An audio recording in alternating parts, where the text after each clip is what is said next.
Freedom Now movement, hear me. We are requesting all citizens to move into Washington, to go by plane, by car, bus, any way that you can get there. Walk if necessary. We are pushing for jobs, housing, desegregated schools. This is an urgent request. Please join.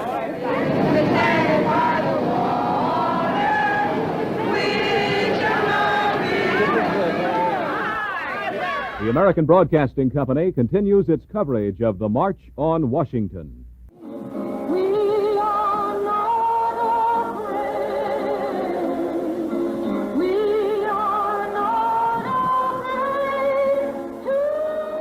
It's impossible to get a precise estimate of the crowd here, but it's certainly well over 25,000 now and swelling fast.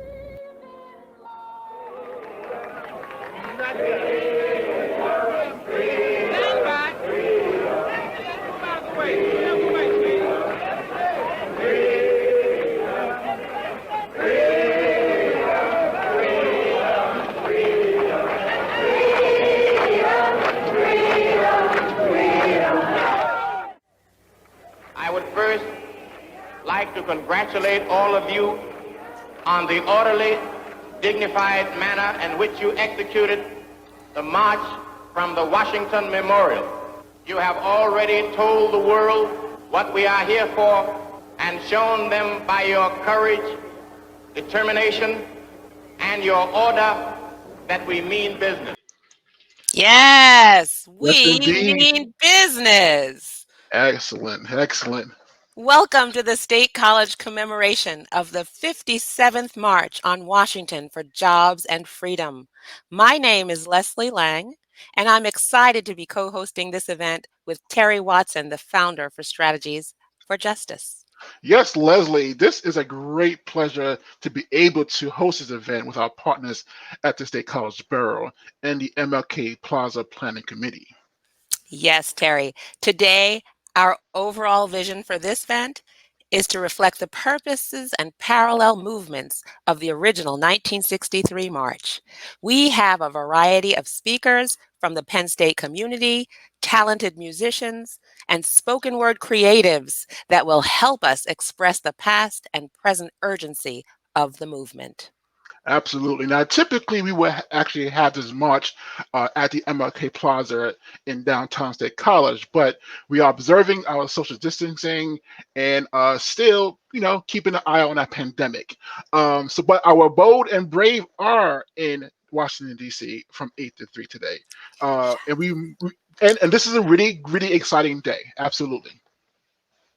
It's true. It's an amazing day all over the country. There are a lot of marches out there, Terry. So as we reflect on this historic occasion that transformed our nation, we will remember that it has always been an intergenerational and multi-ethnic day of action. Absolutely. I think our protests that still continue today in the same vein. And so, as it's our tradition, whenever we gather for the NAACP, we begin with the Black National Anthem, Lift Every Voice and Sing. And this year, we chose a performance piece by the Alvin Ailey Dance Theater.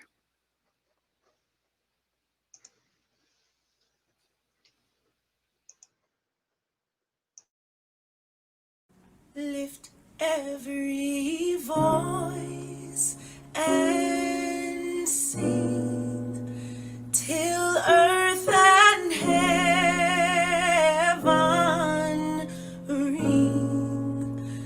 ring with the harmonies of liberty.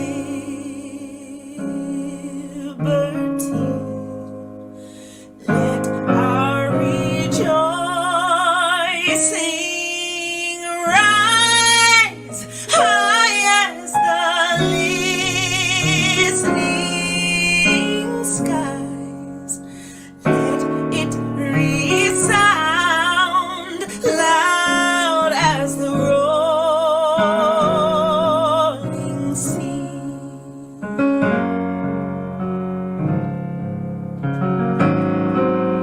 Sing a song full of the the faith that the dark past has taught us. Sing a song full of the hope that the present has brought us, facing the rising sun of our new day begun. Let us march on till victory. Let us march on till victory. Let us march on till victory. Here's one.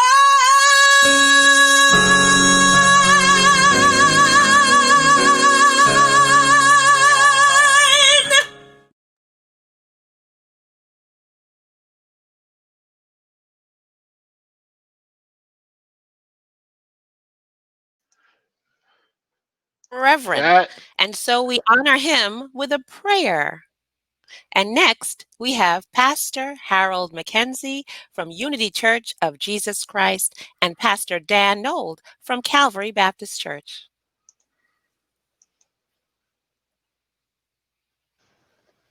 Hello, my name is Harold Mackenzie. I am the senior pastor of Unity Church of Jesus Christ and want to welcome you here today as we remember on this occasion 57 years since the March on Washington, a great march of faith for racial justice and reconciliation. And I'm Dan. I'm the lead pastor at Calvary Church, and I'm so grateful to be able to have a small part in addressing Central PA, whoever's listening to this remembrance, a celebration, but also this opportunity just to be influenced and impacted again by what took place all those years ago. So we're going to open in prayer. Heavenly Father, you are all powerful. Mm-hmm. And we come to you today, not just to remember in great respect and honor a great step of faith by the thousands of people there on August 28th, 1963, but also the great faith of Dr. King as he led this occasion. And remembering forward the faith that we need today as we still address the issues of systemic racism in our country. We pray that as we share this occasion together today, that our hearts would be lifted in faith, that our hearts would be lifted in courage to remember what you are able to do with simple people just like us, who will refuse to let hate, bigotry, and bias rule our lives and our nation. So we come to you today with our hearts focused as we remember backwards, looking forward. And Father, I just pray that you will pour out hope upon people. God, we're living through difficult times, a difficult season, and my brothers and sisters of color have walked through it far longer in so many deeper ways than I have. But God, I pray for hope. I pray that lamenting plus hope would lead us to travail for a better time, for racial reconciliation, racial righteousness. God, I pray that for everybody listening to this, that you'd give hope that their efforts are not in vain, that their prayers are not in vain, that step by step, little by little, maybe some large steps, God, would you please pour out upon us your hope. In Jesus' name we pray. Amen. Amen. Amen. Amen. Amen. Wow. So we ought to start this off with our mayor from State College, Mayor Philip Haley, who issued a proclamation actually for the March on Washington, and he's going to share a few words with us. And following him is going to be our borough manager as well, Tom Fontaine. So let me bring them in Great. as well.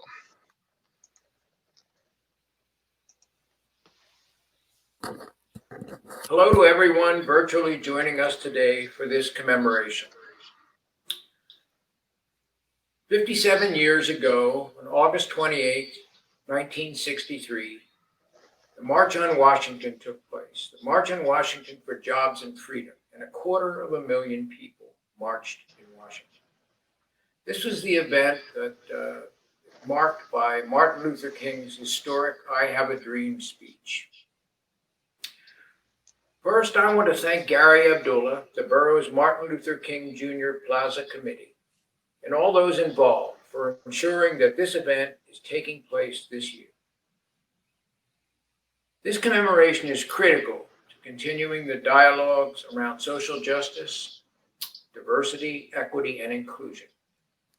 As mayor, I have the honor of speaking at events like this and would like to take this opportunity to ask that everyone continue to speak out and to take action to make our community one that is accepting, tolerant, inclusive, and just for all persons, regardless of their race or religion, or their color, or their sexual orientation, or their gender, or their mental or physical disability.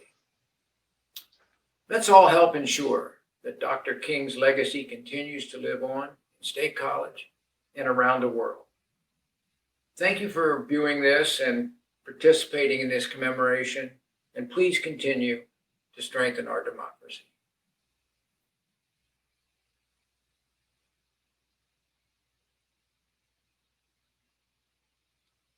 Thank you, Mayor.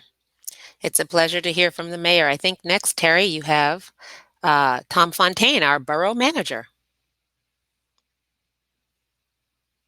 Hello, I'm Tom Fontaine, the borough manager at the Borough of State College. On August 28, 1963, 250,000 people joined together on the Mall in front of the Lincoln Memorial in Washington, D.C. for the March on Washington for Jobs and Freedom.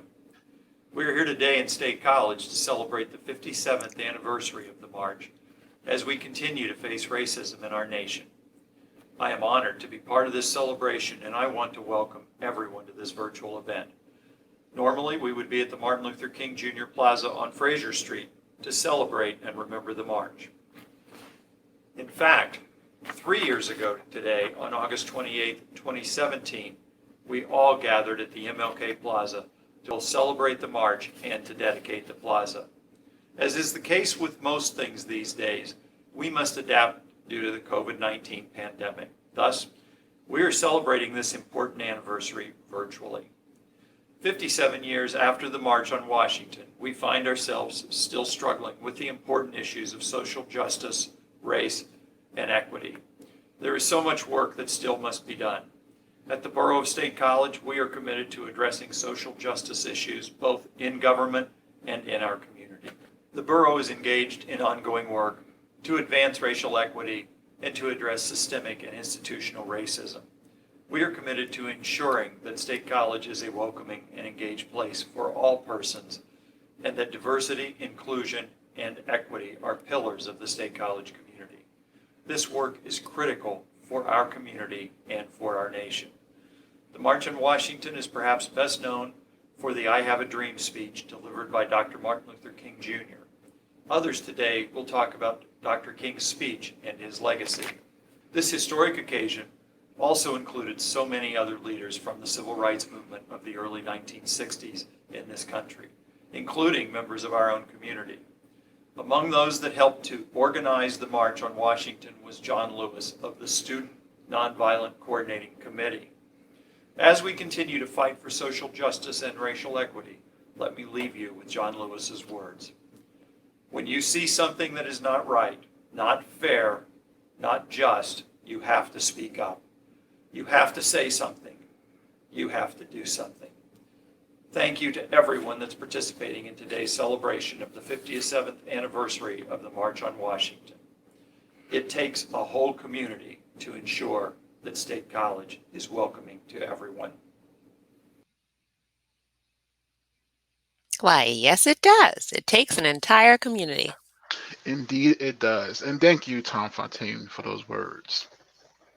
Next, I think we want to be inclusive, and so we have Penn State's president, Eric Barron, who also has personal reflections and memories to share of being part of the MLK and civil rights movements. And he's going to share with us the importance of fighting ignorance and overcoming hostility to take action. President Barron.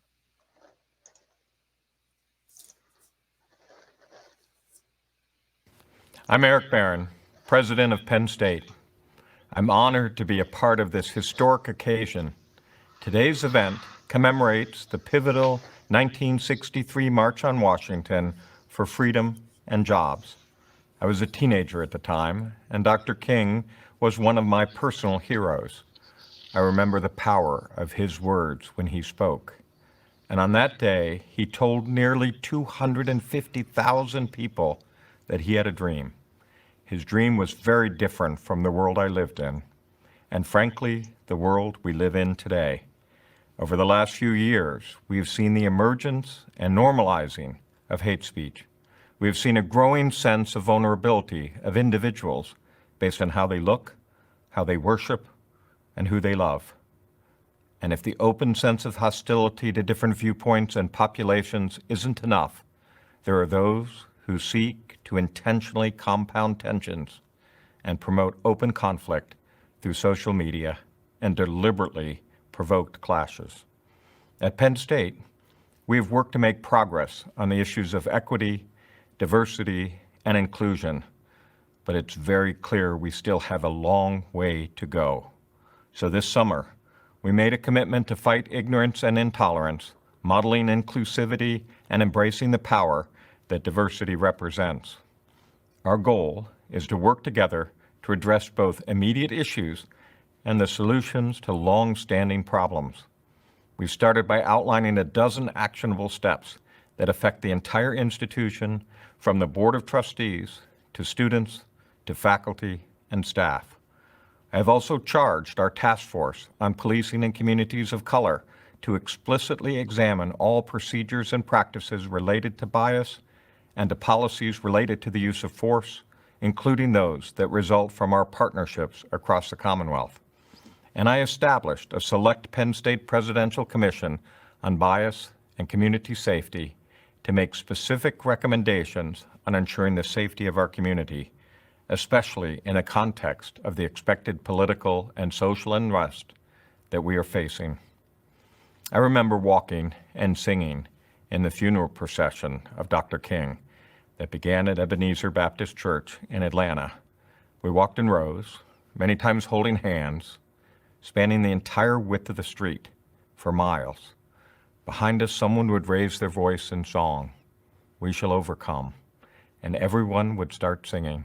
But what was amazing was that when the song was over, you could hear the song end farther and farther into the distance, like a train receding as it gets farther and farther away. Dr. King's "I Have a Dream" speech is iconic. It's taught in schools, memorized by students, and has been selected as one of the best speeches in history. But it hasn't been fully realized. We need to continue to march until it is. Thank you.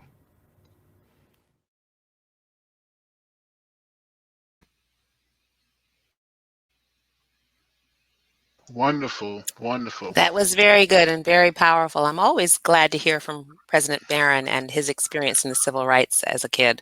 And I think it really does, our youth motivates us and inspires us. So I think that's great. I And was next, really go ahead. moved by that Sorry. too. But yes, I'm sorry. Go on, Leslie. Go ahead. I was just going to talk about, we're talking about the community and talking about the village. I'm just going to We give a are. shout out to all the students who are watching us live at the Paul Robeson Cultural Center right now. So shout out to Carlos, the director, and Andre, who's there with all of our students. And I Yes, hope they indeed. enjoy the rest of the show. And right now, I think, Terry, we're going to go live to the studio for some local talent. We have Gabriel Green. He is a poet, a musician, and a scholar. He is from Michigan. He currently resides in State College, and he is pursuing a dual title PhD at Penn State, studying English and African American and Diaspora Studies. His work has always and already been featured in Was Good, The Amistad, and The Peregrine. Yeah, the magical Negro reveals his secret. His first chapbook was winner of the CR Press 2019 Winter Soup Bowl competition. So here's Gabe performing Ours is the Fury. Well, take it away, Gabe. Thank you.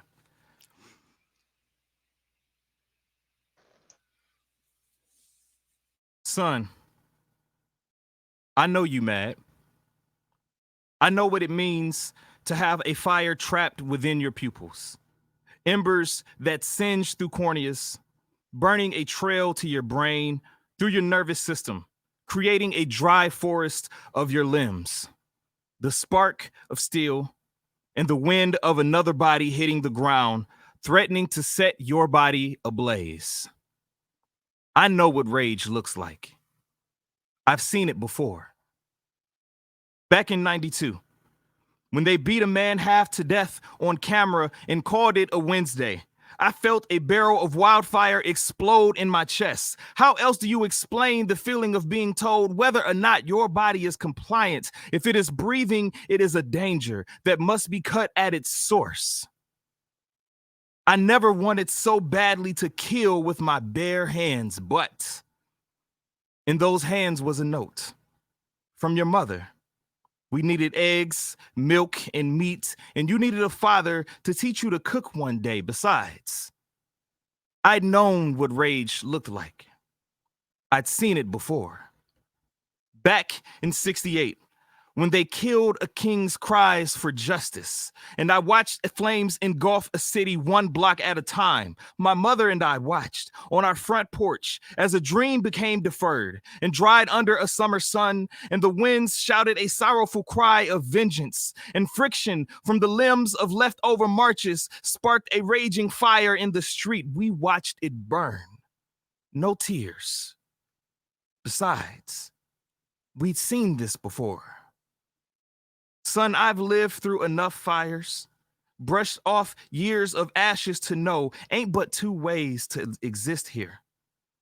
Live long enough to warn your sons of the fire they inherited and how to live with it, or let the fire consume you, scorch the earth, and hope the flames burn it all to dust.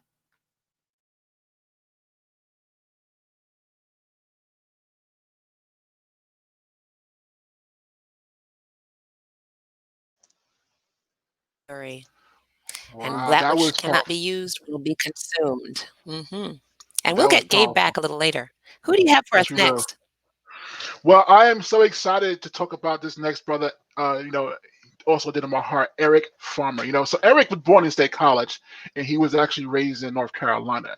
He returned and is a proud Penn State alum, sharing his songs, his relationships, his social awareness, everything, his love with us. And he is also performing the song "Not Only in Ferguson." So I'm going to bring that up All right so now. we can hear it.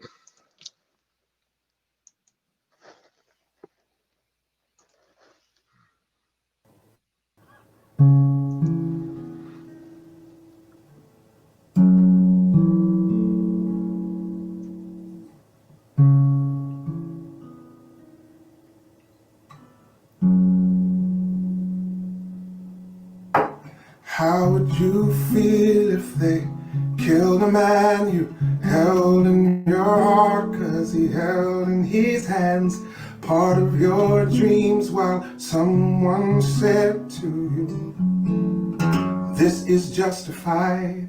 And maybe your confusion ferments into anger, 'cause you don't believe, no.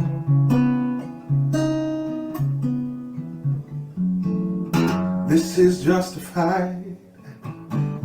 How many children have to die?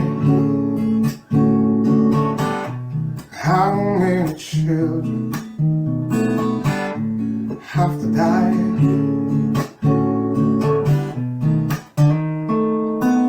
To open our eyes,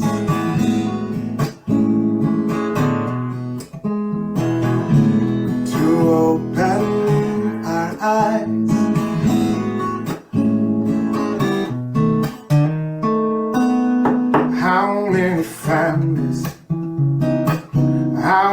country, down in the cities, up on the reservations, have to hear these words. This is justified. How many children have to die? How many children have to die? To open our eyes,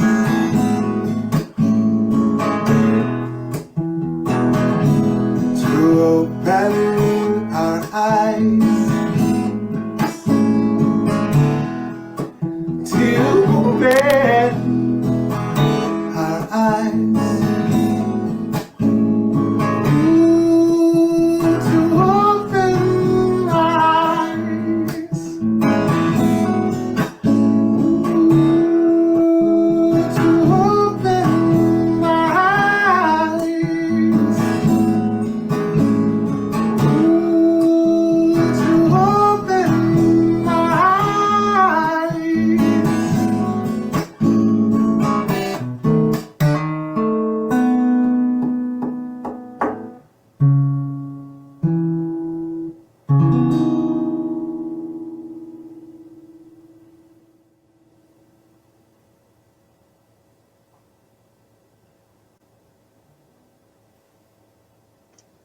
Fantastic. I Wow, that love to is hear Eric. yes, Eric. We've seen That's Eric at beautiful, Arts man. Fest in the past. He gets around town always. I am always glad to hear him.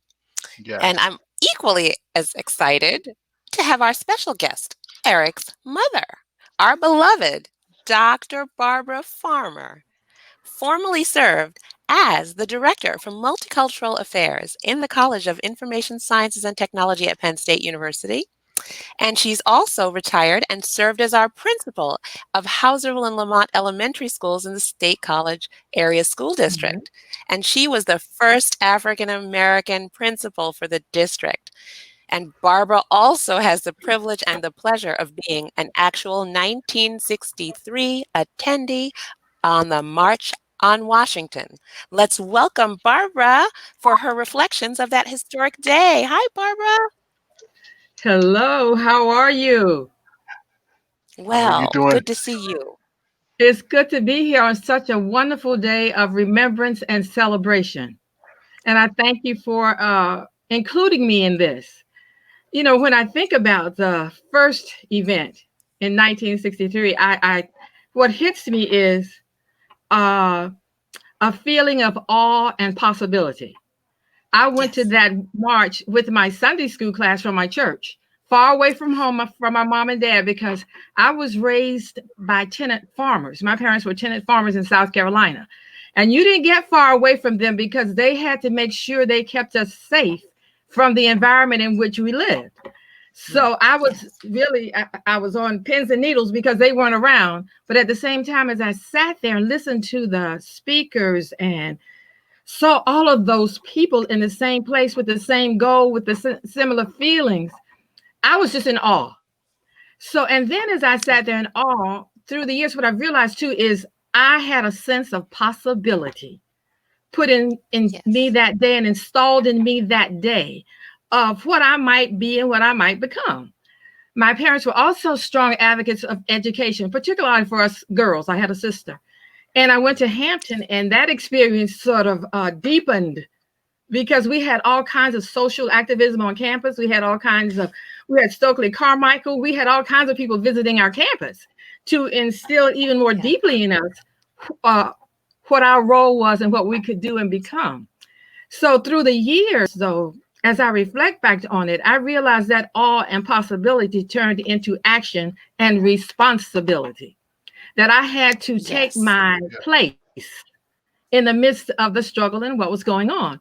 So when I think about the jobs I've had, and the surprising part is many of the jobs I've had, people have called me to come and be a part of them.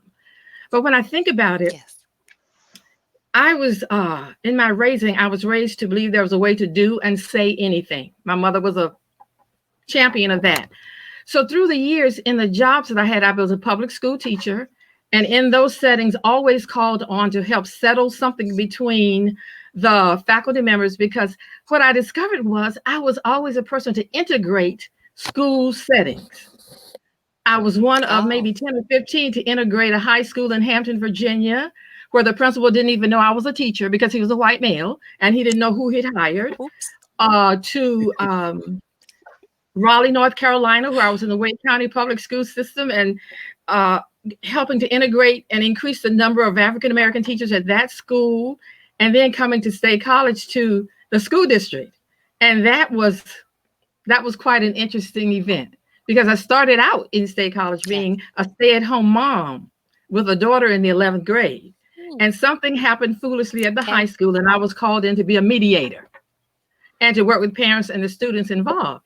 And out of that, I was offered the job as principal of Howesville Lamont Elementary Schools. So throughout my tenure in education, it's always been sending me someplace to make a difference with the adults and the children. When I was an assistant principal in Wake County, North Carolina, I was called one day by the assistant superintendent to be sent to another brand new elementary school in town because they had displaced the principal and assistant principal. And when I got to that school, we were supposed to calm down the community, because the students coming to that school were Black students from the projects downtown. And there was only one Black teacher in the building, and then me. And I thought, here we go again. But that has been my role in terms of diversity presence and diversity presentation, and getting people to realize that different is not deficient. You know, we're all born the same way, loved by parents, and hopefully when we die, somebody will be at the gravesite who loves us. So when we talk about that March on Washington, and still even today, when I think about it, it just goes so deep inside of me, because that one-time event created a lifetime of dedication and responsibility. So I've done diversity training. I'm a trainer for diversity. I was the teacher recruiter for the state of North Carolina, trying to recruit Black high school students into becoming teachers. I was a TV host for the WPSU show What Matters, and that was an issue on social justice and diverse issues. So I've been kind of busy. And then the job I had in the school district was wonderful. I loved being principal. And you know what I discovered even more deeply? Those babies didn't care that I was Black. My students would come run up to me and ask for a hug. And they loved me because I loved them. And there were times when I was hugging them, the parent would walk up to me and say, I need a hug too. So I would hug them. Giving out hugs. Because I knew that some of my students entered the building and had not had any skin connection with anybody at home. I could tell by the way they were dressed. I could tell by their shyness or their openness, the kinds of treatment they got at home. So when they entered the building, I believed in my teachers as well, that we were their safe haven. We were supposed to supply them with love, affection, attention, and take care of their needs if we needed to, so that they would have a positive experience in their lives. Because I've always believed that white children need Black administrators as badly as Black children need Black administrators, because they need to know what life is like. So this journey from the March on Washington, and then today, the celebration of all these years, I just praise God to still be here to even experience the march today virtually on TV, and for what is happening in State College Borough. As chairperson of the Martin Luther King Plaza Committee and being on the borough's diversity committee, I am just pleased and thrilled with the borough's commitment to diversity and taking steps and funding the steps financially to make a difference in this community. I'll tell you a secret. Whenever I see the town manager, I tell him we're going to be the model city for diversity. Okay. We're going to be the model city for diversity, because we are making strides in that direction. And whenever, Leslie, whenever I have a chance, I like for people to understand just how deeply important that is and that they need to be a part of it. My recent theme, I think, with the Washington experience, and again here today, is what happens when you walk into the room? Yes. And to me, that's a major part of what we're trying to get people to acknowledge and see their role and their part in making a difference in what we're trying to achieve here in State College and in the borough and all of that. So it's been an interesting ride. I've been blessed to have a wonderful husband of 52 years who supports me and is right there with me all the time. I have Eric as a son and Rebecca here, two of my three children, and the third one in North Carolina. And they've been supporting and loving and helping me learn so many things through the years about diversity and about taking care of the hearts and minds of people. As I said in a previous setting, when we had that awful situation in State College with Osage, I said we have to deal with the heartbeat of hope. So that's a part too of what you see today when we look at TV and look at the March on Washington.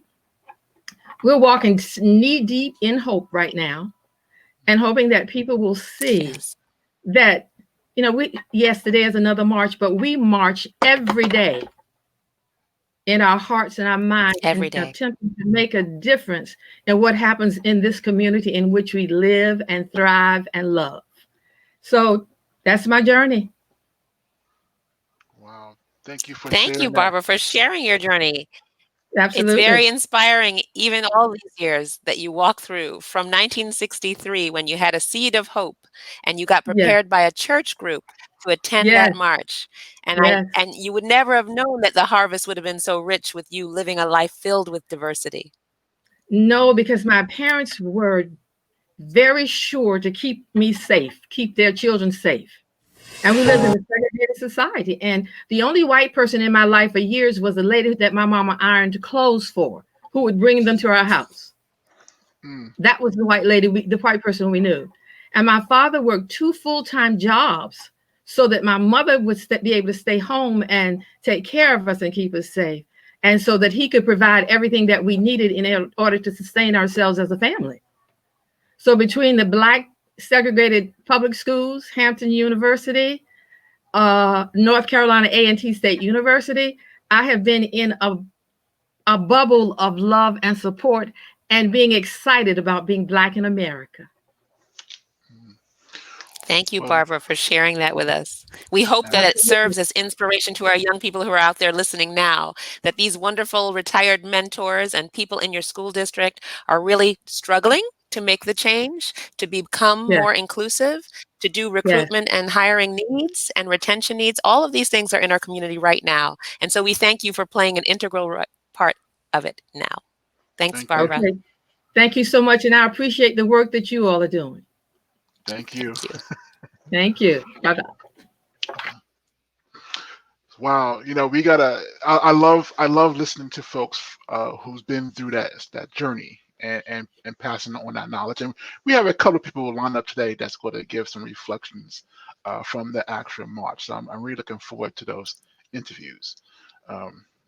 They're really important milestones when we think about the importance of a dream, the importance of a march, the importance of making your life a life filled with change, despite the adversities, despite what you think you can come from, sharecroppers or otherwise. And when you have children to nurture them and to make sure that you inspire them and fill them with hope so that they too can make a difference every day.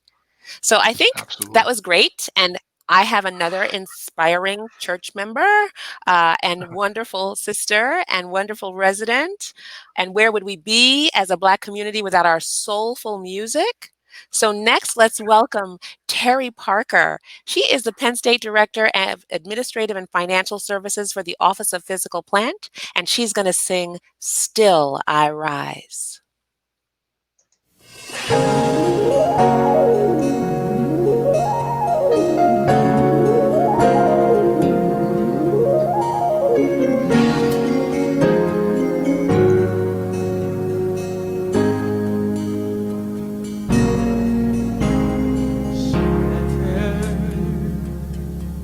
But I'm not broken, wounded, but time will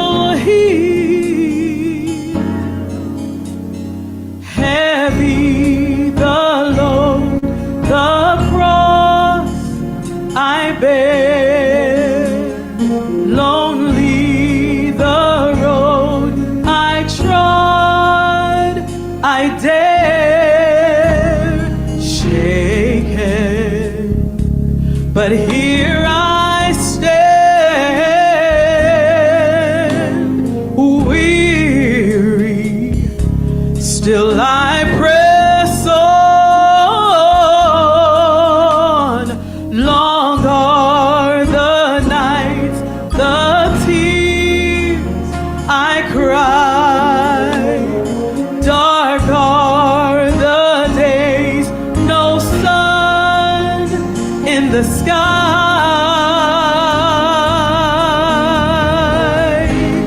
yet still I rise, never to give up, never to give in against all odds, yet still I rise high above the clouds. At times I feel low, yet still I rise.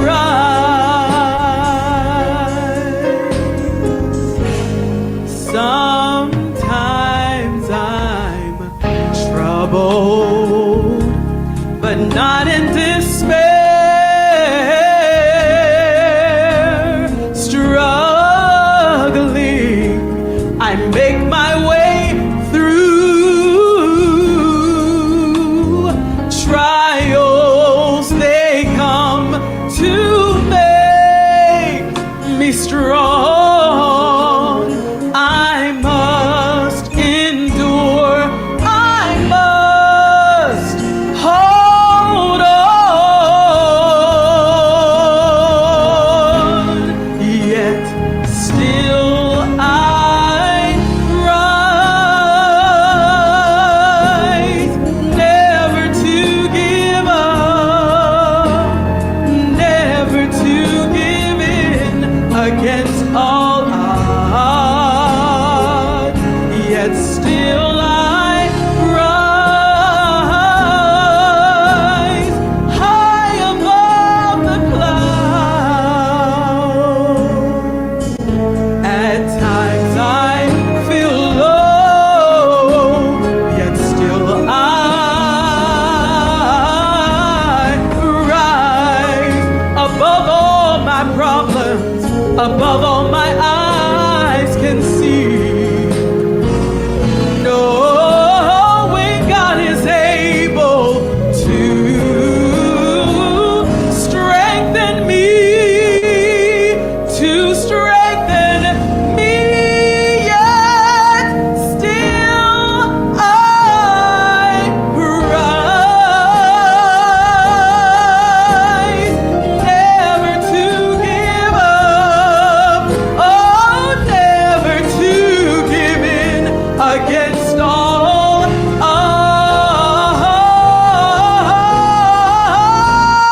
yet still I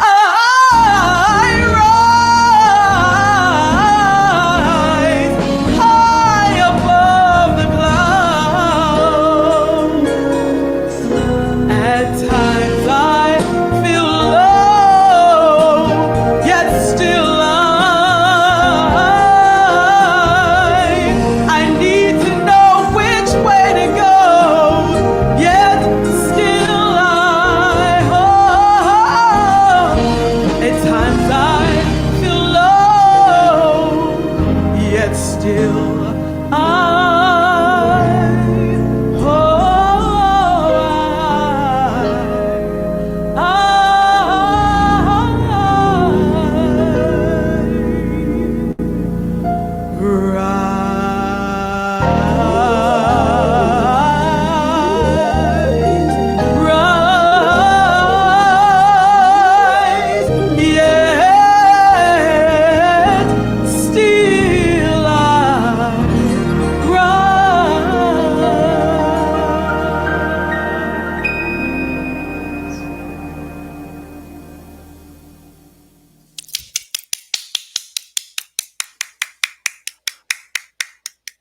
Oh my goodness.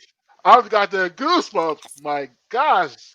I Woo. always love to hear Terry sing, and that particular song stirs my heart and my soul. And it reminds us that no matter what's going on, no matter how we feel defeated, and still I rise.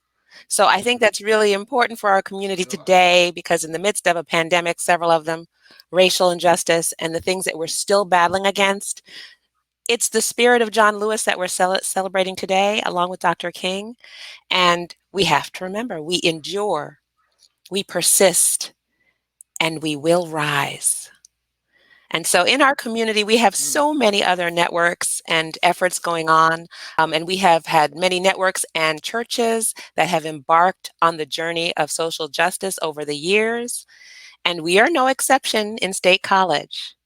Pastor Mac and Pastor Dan have been leading the charge locally, and they have partnered to address the issues of racial injustice and launch these discussions in the church, which we have not traditionally been bold enough to do. So these critical conversations, these deep, meaningful connectedness to Christ's vision for his gospel community and what that kingdom really should be walking out in the name of Christianity. So as founding members of the Racial Unity Network, RUN, we launched this between two congregations. So the Unity Church of Jesus Christ and the Calvary Baptist Church have been walking this out together for the past 2.5 years. And let's see what Pastor Mac and Pastor Dan have to share about that initiative. Well, welcome back, Pastor Mac and Pastor Dan.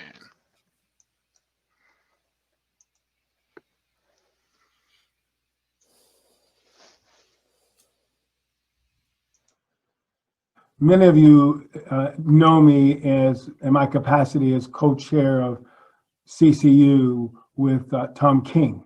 Today I'm coming with a different hat. Dan and I are coming with a different hat on. We are coming representing as the part of the leadership team of the Racial Unity Network, a Christ-centered group that is concerned about racial justice and racial reconciliation from a Christ-centered perspective, starting with the Christians, the Christian church, and then working from there out to our community. And so we want to share, because of Dr. King's strong foundation of faith in Jesus Christ, we want to share from that perspective today. Well, it is a privilege to be able to be here with you today, Harold, and Central PA. I'm grateful to have a part in remembering the March on DC for Jobs and Freedom. Dr. Martin Luther King died at the age of 39, and as someone who is passionate about making an impact on the world, King is one of my heroes, because making an impact is less about longevity and it's more about legacy. It's about being part of something that's bigger than you are. You know, he had just been stabbed by a fanatic with a letter opener as he was coming out of a bookstore, and the letter opener came within inches of his heart. And he was interviewed while in the hospital, and a reporter said, "Doctor, if you stay on this path, you're going to be killed. Don't you want to live a long life?" And Dr. King said, I'd like to live a long life. Longevity is much to be desired, but I must do the will of God for my life. It's not God protect me, it's God use me. God use me. It's not about length of days, it's about length of influence. And so God continues to use Dr. Martin Luther King. That's why we're here, not just to remember, not just to celebrate, but to be influenced, to be impacted, to be a part of his legacy. King was born in 1929, 91 years ago. In 1929, the eyes of America were on the economics of the day. The stock market crash brought worldwide economic hardship. A flu epidemic, does this sound familiar? Killed 200,000 people worldwide. And it wasn't nearly as tragic as the epidemic of a decade earlier when 75 million people had died, but it had everybody wondering if it was happening again. Those days saw the first around the world flights, the discovery of penicillin, and all eyes were on the great events of the day. Nobody thought about the babies. While all those great events were taking place, babies were being born. Anne Frank, Fred Rogers, Earl Lloyd, who would become the first African-American in the NBA, Maya Angelou, Fats Domino, and Martin Luther King Jr. All eyes were on the great events of the day. And yet think about the ripple effect of his birth and the births of so many others. Which of those great events of 1929 mattered more than the babies born in those days? I was 1 year and 10 days old when Martin Luther King marched on DC and gave his speech, "I Have a Dream." My granddaughter, Maisie, was born on the day that George Floyd was killed. We tend to imagine that God manages his world through all the great events, when really I'm reminded that his plans often begin with a baby. When a poem needs to be written, when a song needs to be sung, or an example needs to be set, when some people need justice and others need to be reminded that silence is in itself injustice, God's plan begins with a baby. And so I'm praying for the babies, for the children, for the next generation. I'm asking God to give us courage and to forgive us for times of silence when we've been called to words and actions. I'm praying that our words and our actions in the years to come would be filled with justice and mercy and hope and love, and that our words and actions would be an example to our children and our grandchildren, and that God would raise up a new generation of women and men who, in King's words, would rededicate ourselves to the long and bitter but beautiful struggle for a new world. I'm so grateful for the example and the inspiration that we've gained through Martin Luther King, and it's a privilege to just be a small part of this day. I'm reminded of the great step of faith that it took for Dr. King and the many thousands to have that march. At times when marches had ended bloody and brutality had taken the day, he had determined in his faith in Christ to move forward with something that had been totally unprecedented at that time, to call the conscience of our nation to the fact that all men were not treated equal, that all women were not looked at the same based on the color of their skin. And understanding in faith that according to the words of Christ, that he had come to tear down the walls of division in Ephesians chapter 2, verses 14, moving forward, talking about him moving and tearing down the walls of division. And that Jesus came in Revelations 5:9 so that every man from every nation might know love and freedom and justice and salvation. And he stood on those steps, and the men and women there stood boldly in a faith that said there can be a different day. And we are challenged today in that same way to say it can be different. And even as Dr. King said, that even as we look for this cup of freedom, we do not let hatred bring us down, or we do not let just bitterness take over our hearts. And this was a message impassioned that so speaks to our hearts today, but speaks to our hearts, as Dr. King proclaimed, of a God that is able to move in the natural things in a supernatural way. And so we are remembering his faith in Christ that caused him to stand boldly against injustice. Stand boldly and declare and call forth that righteousness would run down like a mighty stream. And we, as we face the ongoing issues of systemic racism in our culture today, are again being called to stand and say that there is a righteous God in Christ Jesus who is calling on the church. Remembering even Dr. King's letter from Birmingham jail, he wrote that letter to the church, the whole church, not just the Black church, that we would all stand together, but we would be moving forward into our community, sharing his message of love. The legacy of Dr. King, the legacy of the March on Washington, is a legacy to the commitment to see change happen, not just then, but so readily and real today. And we pray that in the name of Jesus Christ, in our generation, we would see a change that brings closer the reality of Dr. King's faith and his dream of a beloved community anchored in the teachings of Jesus Christ. Yeah. It's been an honor to share with you, but I pray also that your commitment today is deepened and that your look toward faith is enriched as we see the foundation of Christ in Dr. King's life. God bless you.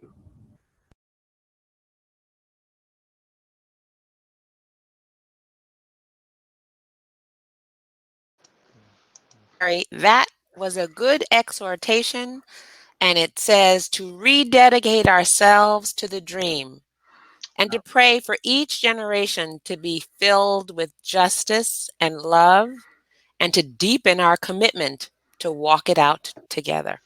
Absolutely. And I love the idea to see Pastor Mac and Pastor Dan have that conversation, because that's a really important conversation to be having today, especially in our churches. Um, well, Well, they were I long ahead of the crew. They started their yes, brotherhood and their bromance a long time ago, and they are now inspiring a whole city church, 16 other churches to come on this wonderful race and reconciliation journey with us. So this is exciting. And as we hit the top of the yeah, hour, we welcome those again to the 57th March on Washington for Jobs and Freedom. And this is our State College commemoration. And part 2, freedom isn't free. well, I think we should introduce. My name again is Terry Watson, and I am here with my lovely co-host Leslie Lang, and we've been here for about an hour, and we got 2 more to go. So we're gonna start this session off with a message from our Penn State Vice Provost for Educational Equity, Marcus Whitehurst, who's going to remind us to participate by realizing the iconic dream. He also going to talk about a program that's happening on September 8th. So with that. Yeah, Marcus Whitehurst. Marcus Whitehurst, Vice Provost for Educational Equity at Penn State. As we celebrate the 57th anniversary of the original March on Washington, which took place in 1963 for the purposes of civil and economic rights for African Americans, it's important to recognize that much has changed, but much remains the same. And while Dr. King delivered his historic I Have a Dream speech at the march, we must remember to remain awake through the current great revolution for racial equity. And on September 8th, 2020 at 6 p.m., we will live stream our second virtual roundtable discussion on toward racial equity at Penn State, social difference, social equity, and social change. This roundtable is meant to be timely, but it's also meant to remind us of the observation that Dr. King made years after the March on Washington. Dr. King spoke about the arc of a moral universe, which is long, but it bends towards justice, which means that, similar to what Abraham Lincoln once said, we have to continue a march toward a more perfect union. And that's why these events are so necessary, in order for us to focus on that positive and impactful change that we want to see. Thank you so much, and enjoy the virtual March on Washington.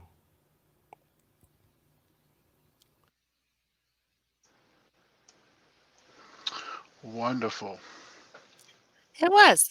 Hey, Terry, I think we should share with our viewers just how we managed to engage the younger generation, right? We engaged the high school students to speak their piece about the tragic officer shooting of Osaze Osage in State College on March 20th, 2019, and how it impacted them. Yes, and I'm very excited about this next piece because one question that I asked our youth is to answer one question: what is justice? We hear What this a is lot. justice? What is justice? And the thing about it is we do hear a lot from us older folks, and I mean we do a lot of talking, but sometimes we must do some listening as well. So I was so excited to see the submissions from our youth. I want to take this time to thank the judges who took the time to read their submissions and provide their feedback. And I'm so honored to share with you our winner of the 2020 What is Justice Youth Competition, Alexandra Haskins. I hope I pronounced that correctly. Alexandria Haskins, I believe that's correct. That's what I said. Yeah. Well, with that said, let's listen to her piece on what is justice.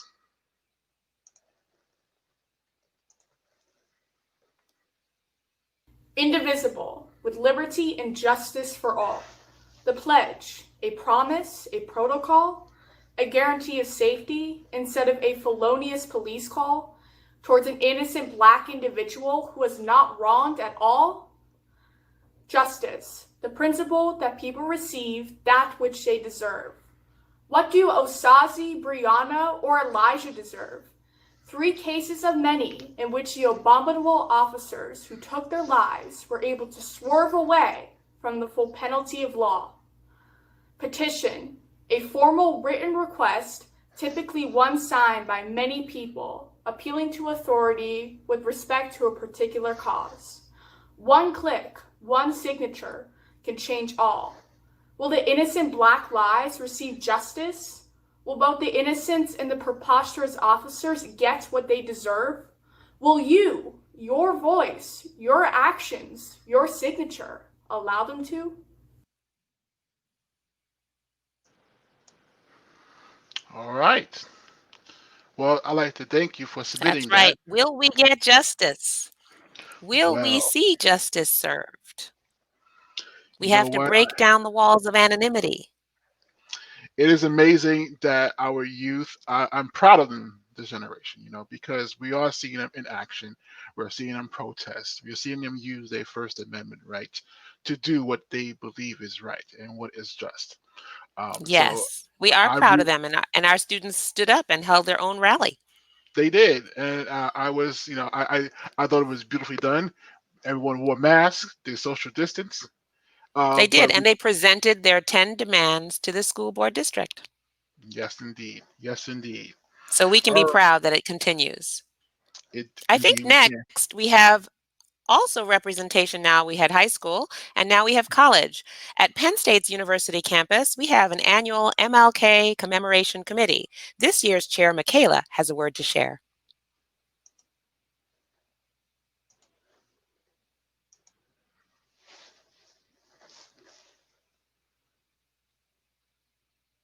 Hello, my name is Michaela Ash. I'm the Executive Director of the Dr. Martin Luther King Jr. Commemoration Student Committee. Our organization puts on a week-long commemoration in January, as well as events throughout the fall and spring semester which focus on a central theme chosen annually in the interest of remembering Dr. King's life and legacy. A key part of this legacy is not just the nonviolence that is often remembered and distorted as passivity, but also Dr. King's understanding of urgency and persistence. It's incredibly important in these times that students remember the power that we wield and that we use the momentum that has been cultivated as a result of the recent Black Lives Matter protests to continue to pursue racial justice and reconciliation, both in our communities at Penn State and in our hometowns. For generations, young people have served as catalysts for change across the globe. SNCC, during the Civil Rights Movement, is a perfect example of this. College students have tremendous power when we mobilize, and through our organized efforts, we have the capability to foster social change. It's important, even in these unusual times, given the global pandemic, to be persistent and to remember the power that we have had historically and the power that we can continue to harness. Thank you. Absolutely. Thank you, Michaela, for reminding us that we have power and we should use our agency and we should foster social change. I think we have another change agent. We heard from him once before. I have seen him with his fist raised. I have had the pleasure of standing up with him once again. Do we have another selection by Gabe Green live in the studio? I think you're muted, Terry. Sorry about that, brother Gabe. Take it away. This next one is a shorter one, and then I have, if there's time, I have another one. But this is a short one. This uses a form called Circle of Fifths, which I was working with my advisor, Dr. Keith Gilliard, and it's a form that he invented. And I wanted to. It's a circular form based off of the musical theory of the same name. but it goes, the title of it is "And the Cycle Continues." We doomed to face death by fear. Death by fear we doomed to own. Doomed to own death by fear state. By fear state doomed to own blame. To own blame by fear state dreams. Fear state dreams to own blame free. Own blame free fear state dreams face. State dreams face own blame free we. Blame free we state dreams face death. Dreams face death, blame free we doomed. Free we doomed, dreams face death by free we doomed to. We doomed to face death by fear. And the last poem that I want to read is an erasure poem taken from, fragments of Donald Trump's inaugural address. The title of it is a love poem, but as I read the words, before and then continue to read the words and think in context of the many different movements that is going on, knowing we have a divider in chief and knowing that his words are oftentimes used to divide us, I wondered what would it look like to have his words say something beautiful, to have his words say something that can serve almost as a rallying cry to those of us fighting in the struggle. And so again, this is a love poem, which is a fragment from Donald Trump's inaugural address.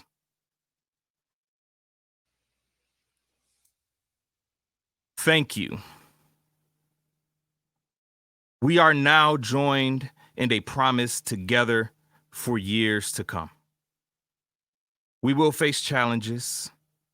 We will confront hardships, but we will get the job done. We gather power, and we are magnificent. Today has very special meaning.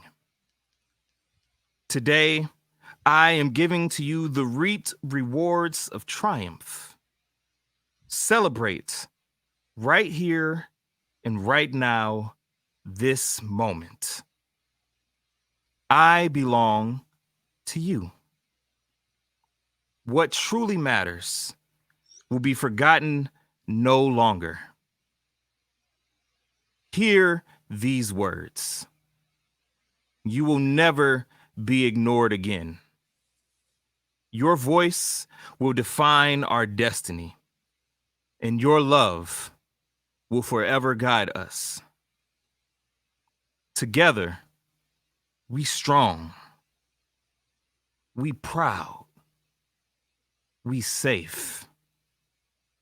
And yes, together, we great. Thank you.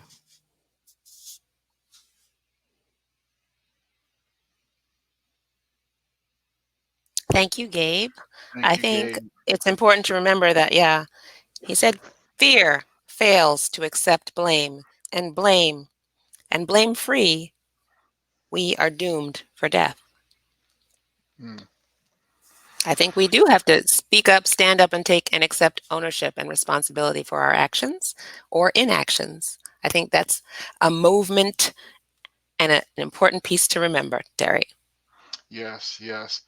And you know what? I really was moved by those words. And I think the power that Gabe speaks has always moved me. So I do want to thank Gabe for joining us today twice to bless us with his poetry.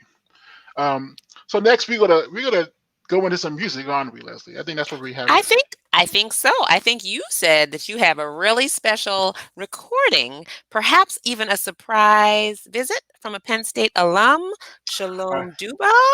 Now, I heard that she is Seattle-born, a Nigerian American, who prides herself on making music for wandering minds that yearn to focus, she said. She's very artistic. And I think she mentioned that she's been writing songs since she was like 10 years old, and she learned to play the guitar.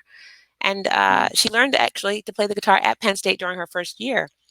And she's not stopped producing music since. So please tell me what selection you have chosen for her.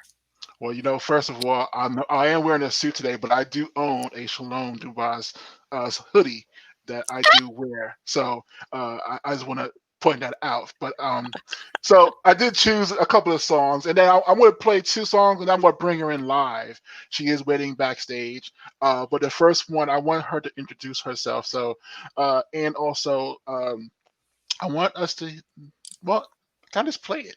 Yeah. There we go.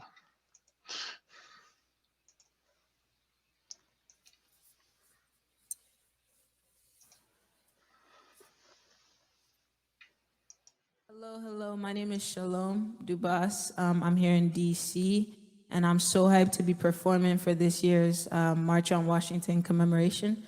So today, I'm so hyped because I'm not doing this alone. I have some dope people here playing with me today. So first up, this is Kel. Kel is playing guitar today. Say what's up. And that's Hayes on drums. Boom.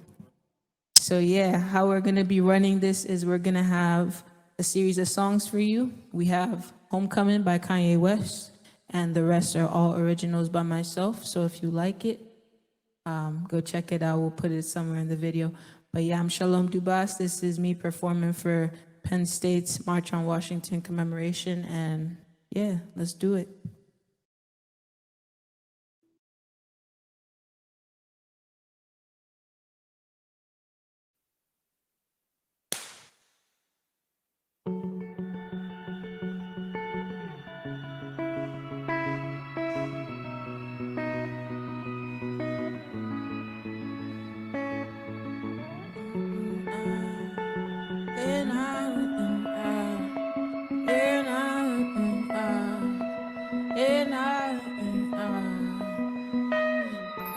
I wasn't on my shit, admitted I'm still tryna hop on it.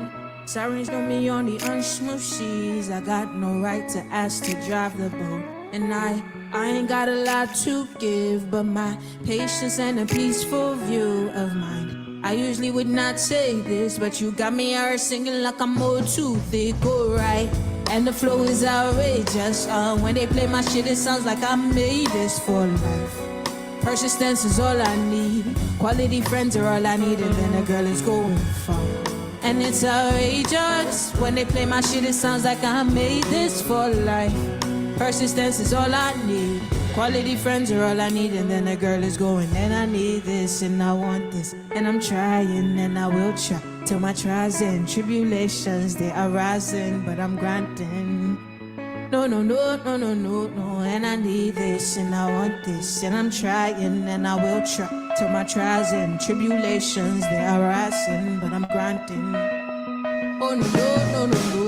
Wanna pop off in the city like I'm Diddy. Wanna ride around and make sense like I'm fitted. Wanna be the reason that you stop in the zone, and I wanna be the reason that you pop like you're on. Wanna pop off in the city like I'm Diddy. Ride around and make sense like I'm fitty. Wanna be the reason that you pop in the zone, and I wanna be the reason that you show what you're on.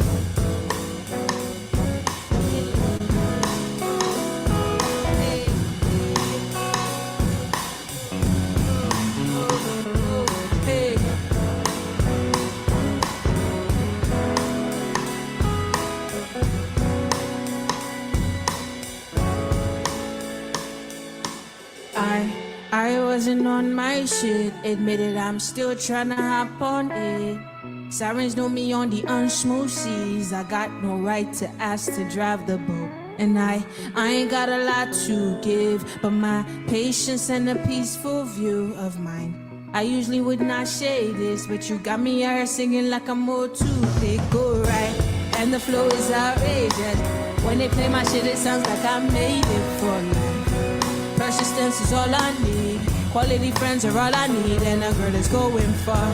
And it's outrageous. When they play my stuff, it sounds like I made this for life.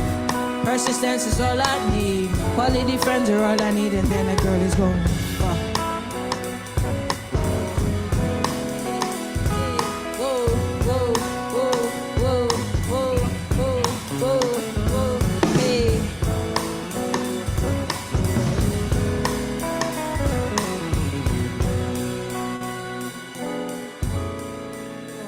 Yeah, da da da, da da da, da da da. Oh yeah, yeah, yeah,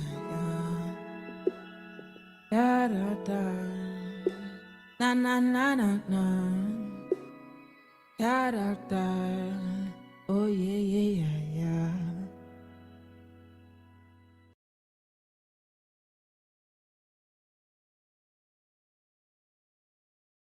All right, and I did say one more, and then I'm going to play one more of the songs, and then I'm going to bring Shalom in. So, with that said,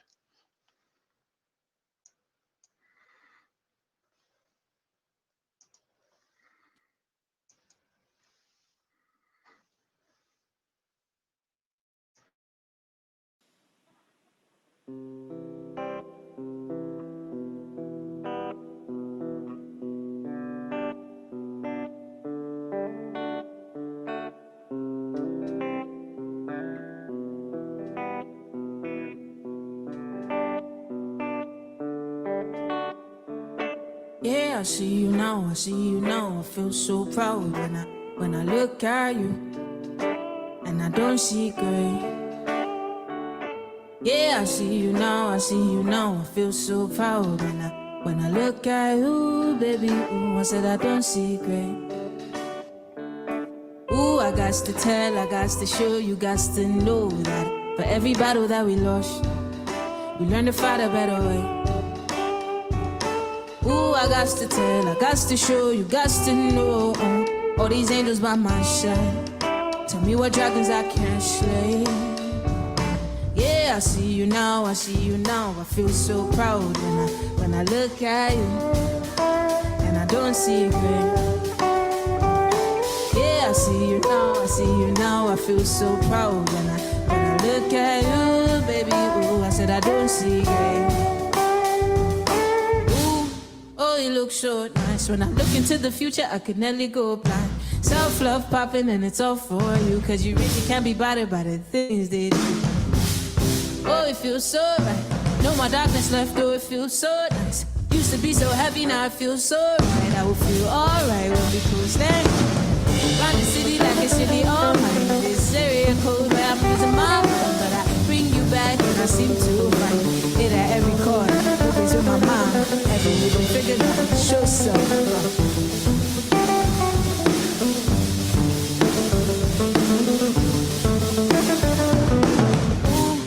Oh, it looks so nice. When I look into the future, I could nearly go blind. Self-love popping and it's all for you, cause you really can't be bothered by the things.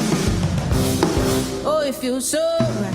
No more darkness left, though it feels so nice. Used to be so heavy, now it feels so right. And I feel alright when we close that.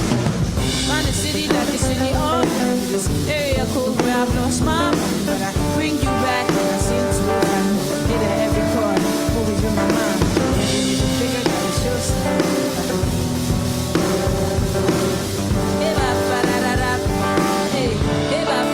Lord have mercy. Hey, ba-ba-ba-da, Lord have mercy. Hey, ba-ba-ba-da-da. Hey, ba-ba-ba-da, Lord have. Ooh, oh, it looks so nice. When I look into the future, I could nearly go blind. Self-love popping and it's all for you. Really can't be bothered by the things they do. Oh, no, no, no, it feels so right. Used to be so heavy, now I feel so light. Used to be so heavy, now I feel so light. I will feel alright when we coast and grind. Round the city like it's really all mine. In this area code where I'm losing my mind, but I bring you back and I seem to find it at every corner. Movies with my mama. Every hidden figure gotta show self out.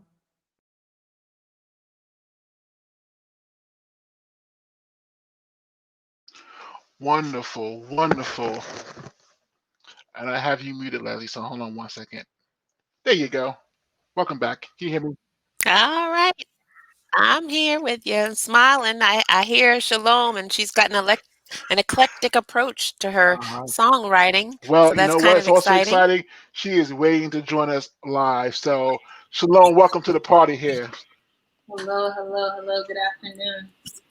Welcome, welcome. Welcome. Welcome. Where are you Doing today, great, Shalom? doing well. How are you doing? Good. Where Oh, are where you? am I? I'm in DC. I'm in the nation's capital. So yeah. All right. Well, Shalom, let me ask you a quick question. And I just did a little echo there, but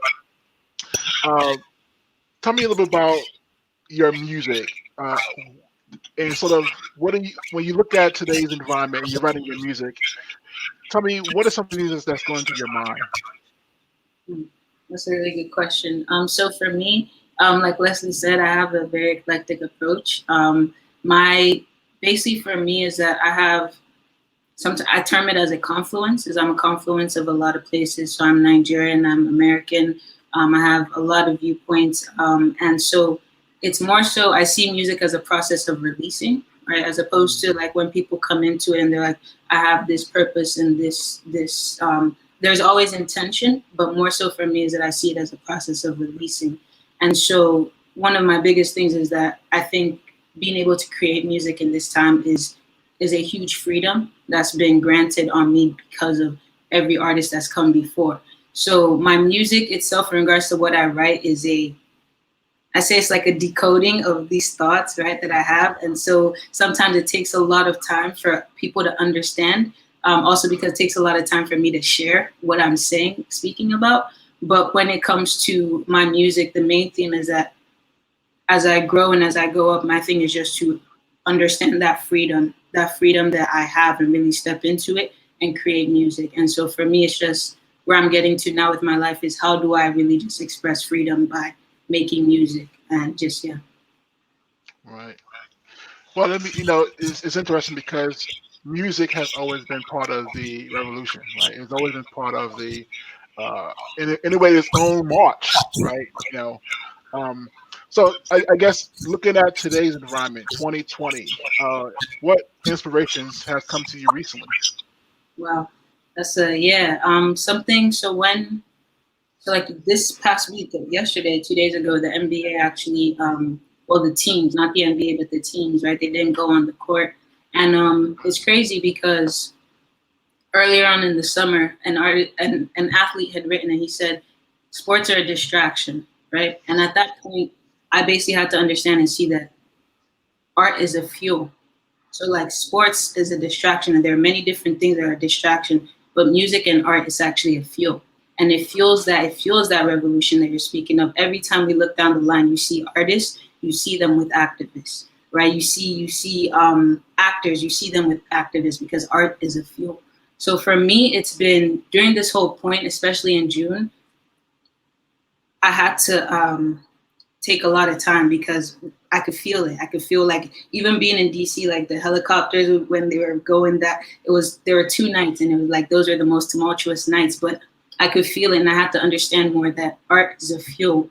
So it's up to the artist to create whatever that is. If you're speaking like an artist like No Name who speaks directly, or if you're an artist like me who just is like, I'm going to express freely, it's to create. And so in this period, I've been learning more and more like how to go into myself, find out myself, decode the things about myself that will allow me to speak. And so directly from this period, there's a lot of inspiration, but it's nothing new. This is stuff that's been happening, right? It's just that now we have the documentation instantly. And so for me, the inspiration it's there. There's so many things, but it's nothing new. More so what I think is new is that understanding this is an endurance game and understanding that I need to be successful as an artist and as an individual so that way I'm a fuel to the movement, a fuel to the people around me who are on the front lines, who are the activists, who are people who are moving every day. So yeah. One of my last Well, I questions. would say that it's inspiring lots of people. Me too. I hear you've got some over 3 million streams on Spotify. Yes. Well, let me ask you one more question. Shalom. You talked about being fueled. What artists from the past have fueled your progression?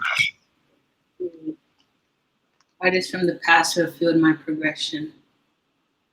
I would say a lot of like Nigerian artists, I've started reading a lot about Bob Marley recently, more so learning how a person can be a movement, right? But then how a person can also be used for other people's agendas, right? And how like just like that can be a problem in its own, but how a person can really just be a symbol.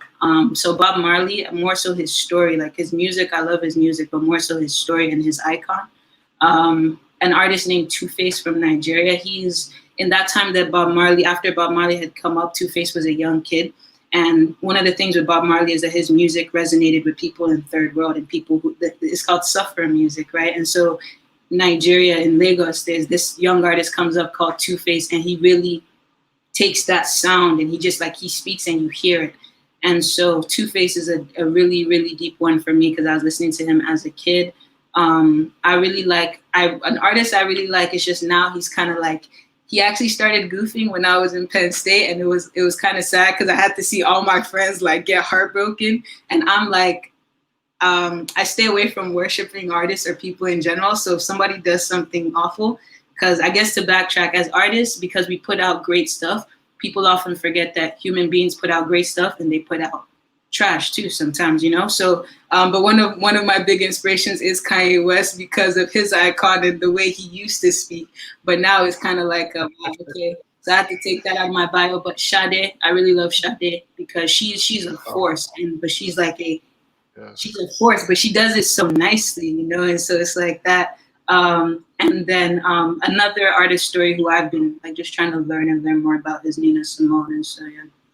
I was hoping you mentioned her now. I was hoping you mentioned that's because I love Lisa Simone. Well, you know what? I think we're blessed today because Shalom, you want to actually do a live piece called Mountaintops that you actually wrote, correct? Yeah. All right. Well, with that said, I'm going to give you the stage and please take it away. Awesome. Thank you. I'm going to come a bit closer.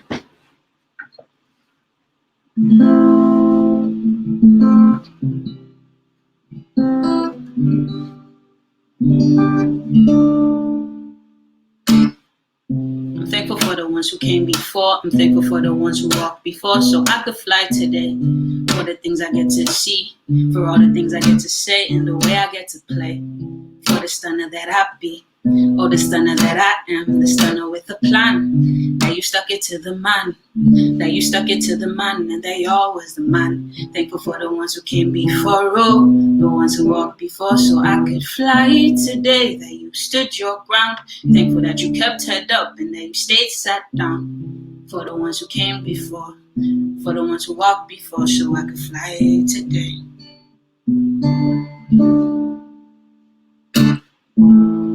I will see you on the mountaintops, yeah. Everything is right and nothing is rough for the best of us. I will see you high up in the skies, saying, baby, we made it. Oh, can you believe we made it? I will see you on the mountaintops.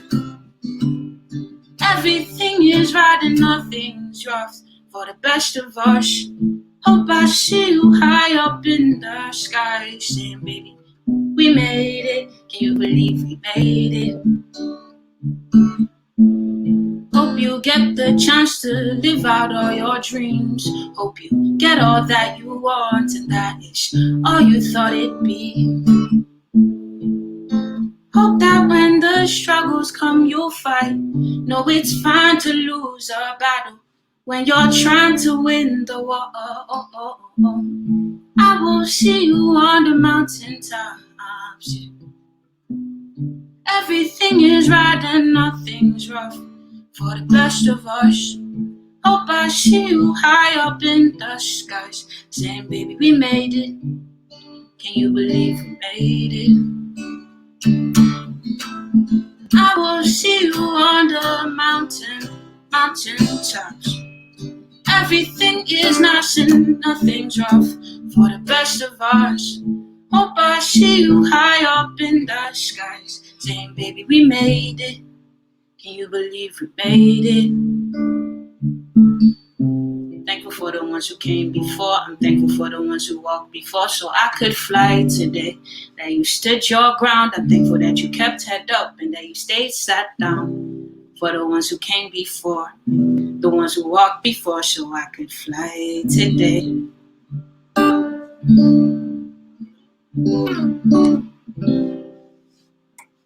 Thank you.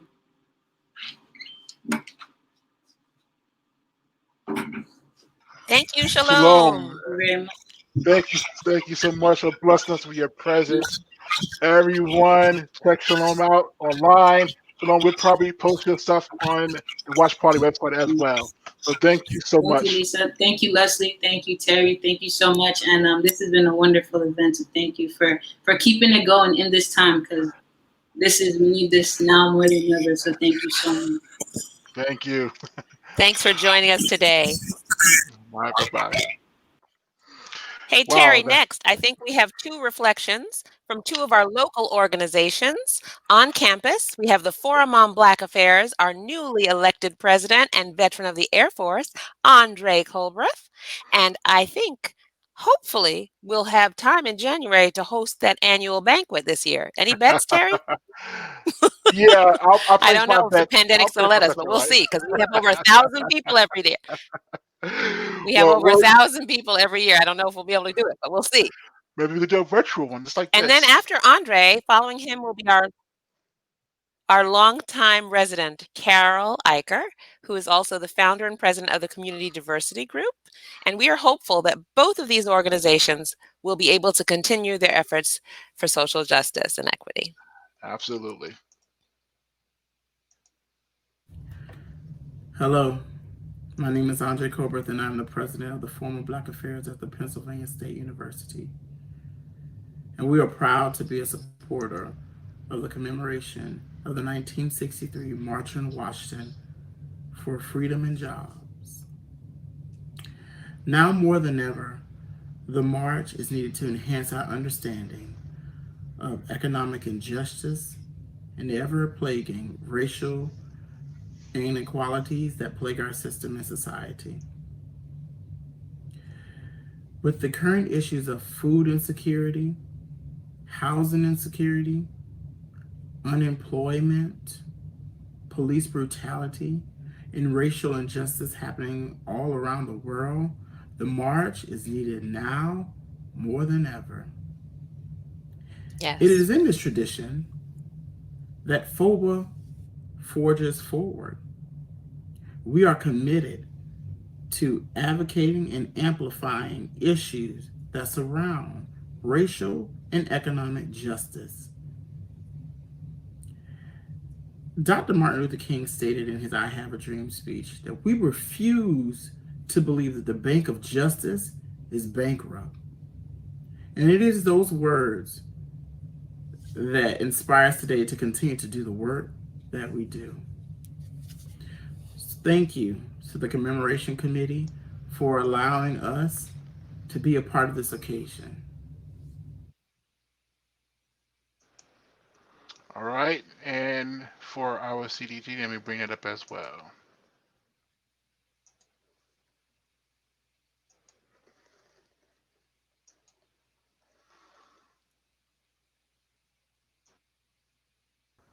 Hi, I'm Carol Eicher, and I'm the president and co-founder of the Community Diversity Group of Center County.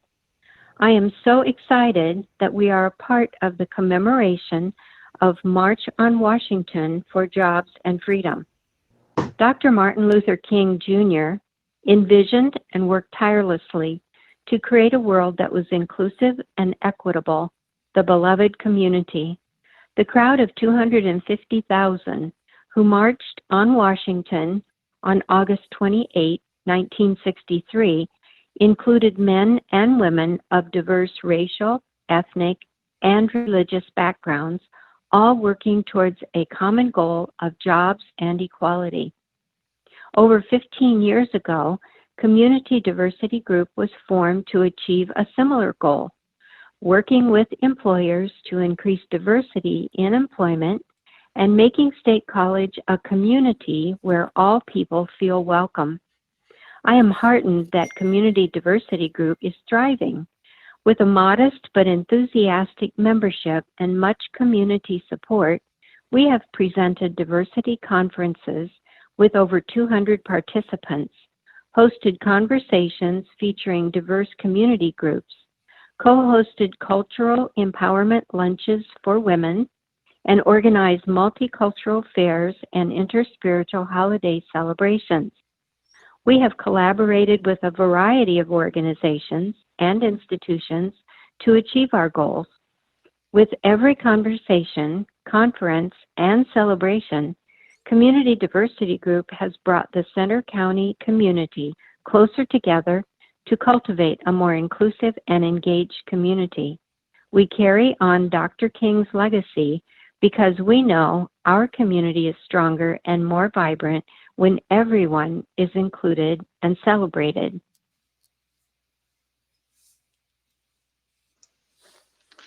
Thank you very much. Thank you.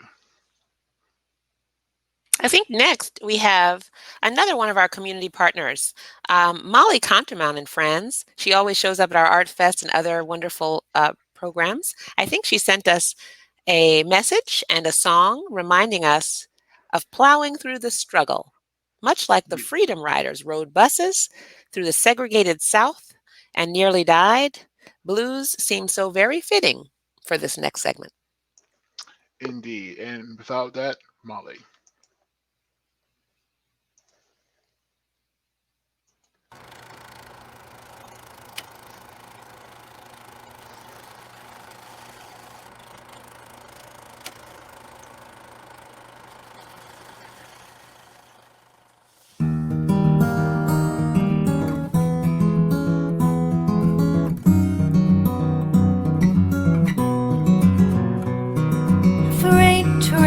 Freight train, gone so fast. Freight train, gone at last. Please don't tell what train I'm on, so they won't know where I'm gone. Freight train, coming around the bend. Freight train, gone again. One of these days, turn this train around and go back to my hometown.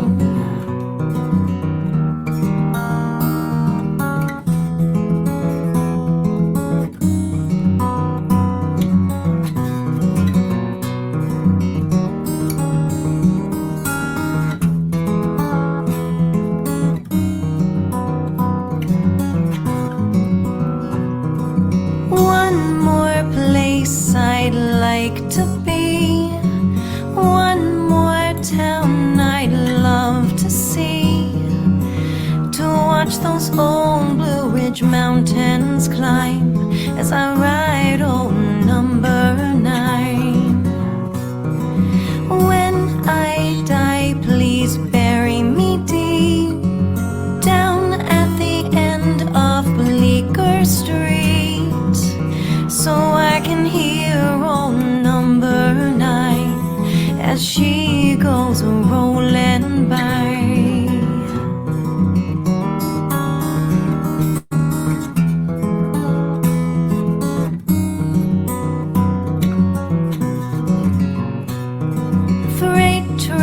Freight train, gone so fast. Freight train, gone at last. Please don't tell what train I'm on, so they won't know where I'm gone.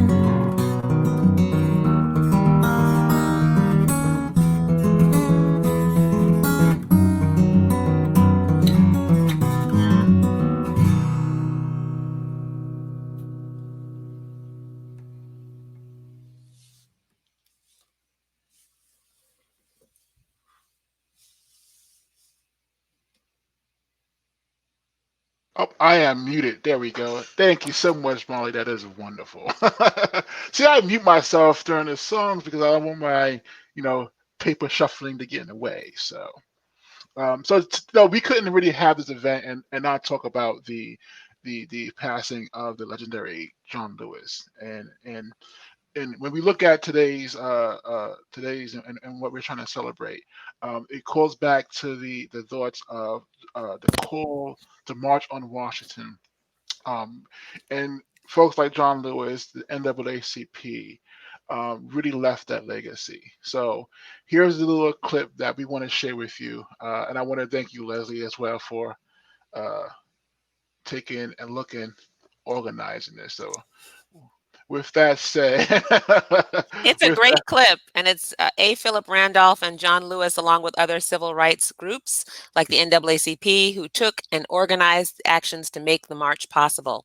And it was transformative to our nation. So I think it's important that we spend the next 3 or 4 minutes watching. Yes, and so with that, wake up, America.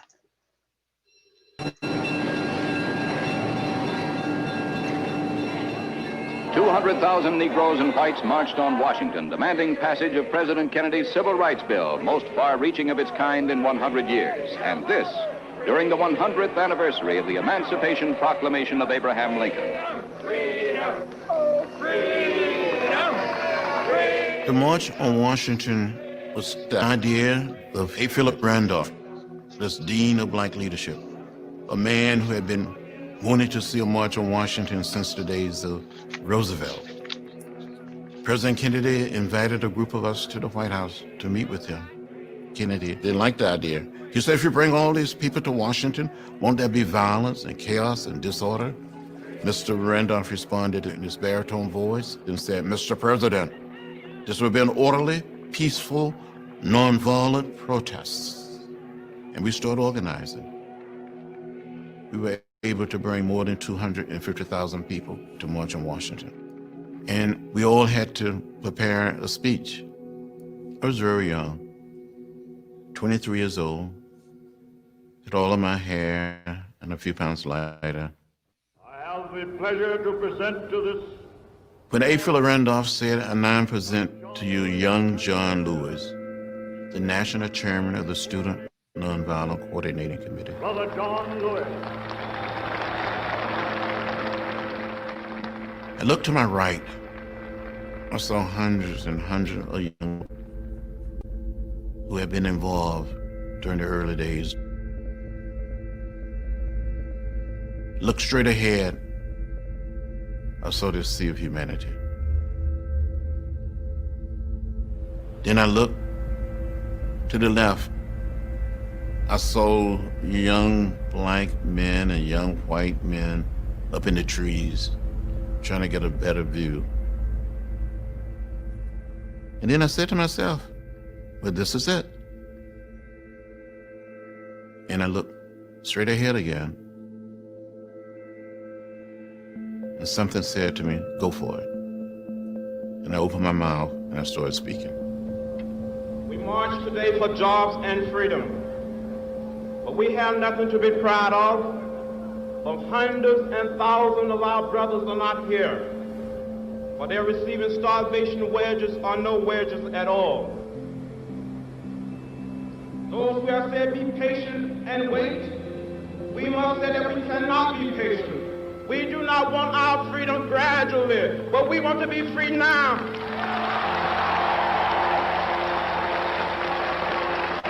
The time will come when we will not confine our marching to Washington. We will march through the South, through the streets of Jackson, through the streets of Danville, through the streets of Cambridge, through the streets of Birmingham. We must say, wake up, America, wake up, for we cannot stop, and we will not and cannot be patient.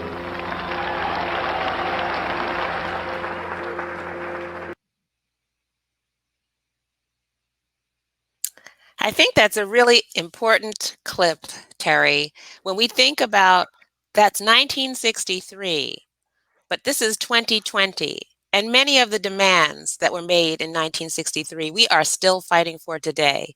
They wanted the passage of civil rights legislation. We got it. We have some public accommodations and decent housing. We have it.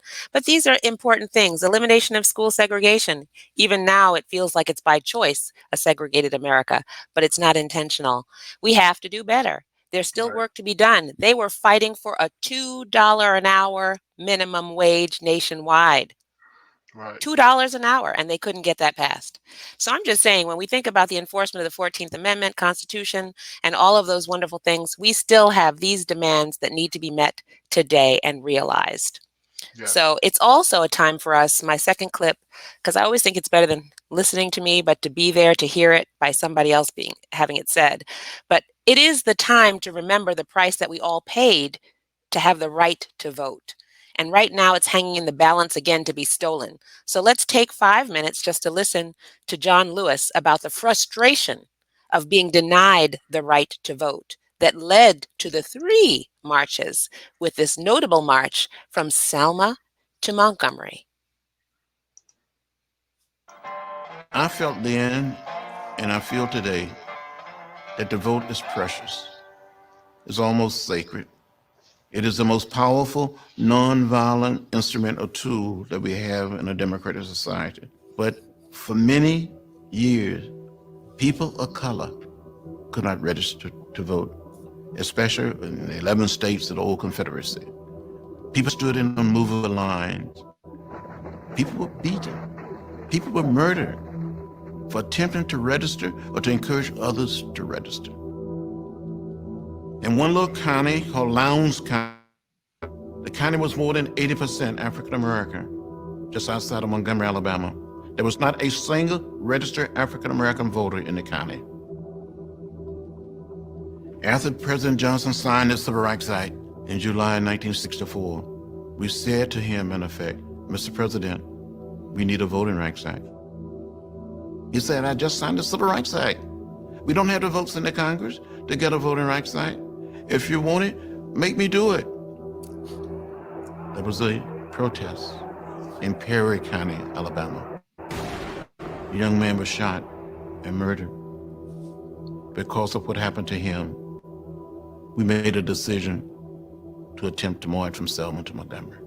We have a legal and constitutional right to march from Selma to Montgomery. And someone from Dr. King's organization said, John, we want you to march with us. We want you to lead this march with Jose Williams from Dr. King's organization. We left church. We conducted a nonviolent workshop in a courtyard. We want some black faces down on Dexter Avenue in Montgomery at that Capitol. And then we lined up in twos to walk from Selma to Montgomery. We're marching today to dramatize to the nation, dramatize to the world, that hundreds and thousands of Negro citizens of Alabama, but particularly here in the Black Belt area, denied the right to vote. I was wearing a backpack before it became fashionable to wear backpacks. I thought I was going to get arrested and go to jail, so in this backpack, I wanted to have something to eat. I had 1 apple and 1 orange. I had 2 books. I had toothpaste and a toothbrush. But we understood while we were walking through the streets of Selma that the sheriff of Selma and Dallas County had requested that all white men over the age of 21 to come down to the courthouse that Saturday night to be deputized, to become part of his posse. We just kept walking. We come to the highest point on the Edmund Pettus Bridge. Down below, we see a sea of blue, Alabama State Troopers. We saw all of this water down below in the Alabama River. Jose Williams said to me, John, can you swim? I said, no. Jose, what about you? He said, a little. I said, well, there's too much water in this river for us to jump. We must go straight ahead. A man by the name of John Cloud identified himself and said, I'm Major John Cloud of the Alabama State Troopers. It's detrimental to your safety to continue this march, and I'm saying it's just as unlawful. This is an unlawful march, will not be allowed to continue. You are ordered to disperse, go home, or go to your church. Disperse and return to your homes or to your church. I said, Major, may I have a word? He said, there will be no word. You saw these men putting on their gas masks. He said, troopers advance. Troopers here, advance. they came toward us, beating us with nightsticks, trampling us with horses, releasing tear gas.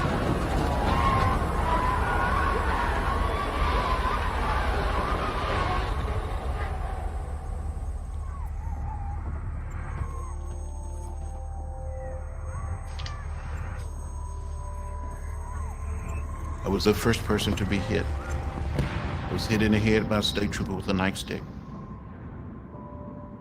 I thought I saw death. I thought I was going to die on that bridge. I thought it was my last nonviolent protest. And all these many years later, I don't recall how I made it back across that bridge to the church. I do recall being in the church. They asked me to say something to the audience. And I stood up and said something like, I don't understand it. How President Johnson can send troops to Vietnam and cannot send troops to Selma, Alabama to protect people who only desires to register to vote.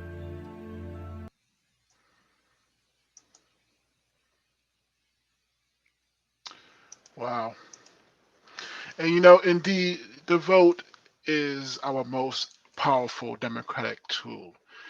Even President Lyndon B. Johnson comes to acknowledge the significance of both marching and voting later in the same video. He states, their cause must be our cause too. We must overcome the crippling legacy of bigotry and injustice. Beautiful. Yes, indeed. That's true.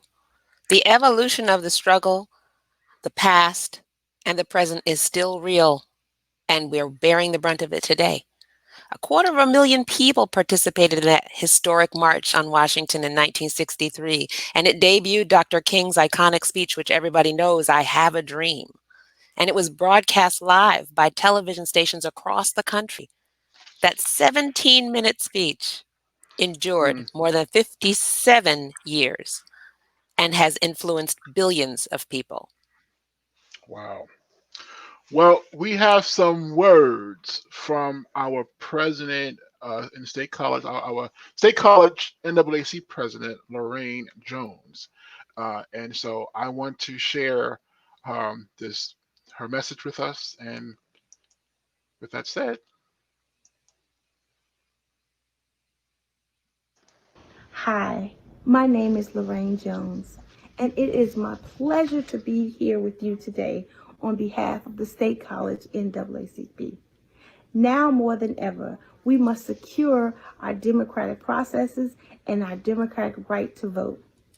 We also must work towards educational equity for each and every child in our nation. We also must make sure that our legal system works, and it works for every individual regardless of their racial background. These were things and issues that were very passionate in 1963 and relevant, and they're just as passionate and relevant today. As we continue to work collectively around the nation on these issues, let's keep them at the forefront. And remember, when we fight, we win. Indeed, we continue to fight. And each of our struggles for social justice and equity and inclusion make a difference. And they yield their own victory. Some are small, some are great. You know, and some over are contagious. And we hope that they are, right? These little tiny moments should become big movements. I agree. And we had one, right? We struggled for a long time in our school district, as we heard from Dr. Barbara Farmer. Right. And we know that currently there's a lack of diversity in both leadership and the student body. But we made a small victory in 2018. We reached a milestone here in State College when we created the position and hired someone for the position of the director for equity and inclusion in the State College School District. So let's welcome remarks from Dr. Syria Chatters.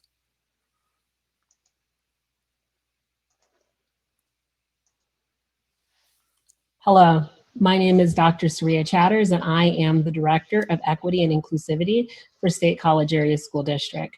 I was honored to have the opportunity to say a few words regarding the role of education and students in civil rights movements. I want to start my remarks with a key phrase that I found in a Teaching Tolerance article, which is an organization that we use quite often and it helps to embed our social studies standards and the work that we are doing across our curriculum. The phrase indicates that when we encourage our students to consider how power and privilege affect them, we must also anticipate that they're going to want to do something about the injustices they see. This is a key phrase that underlines the motivation behind students' involvement in civil rights movements over the last few centuries.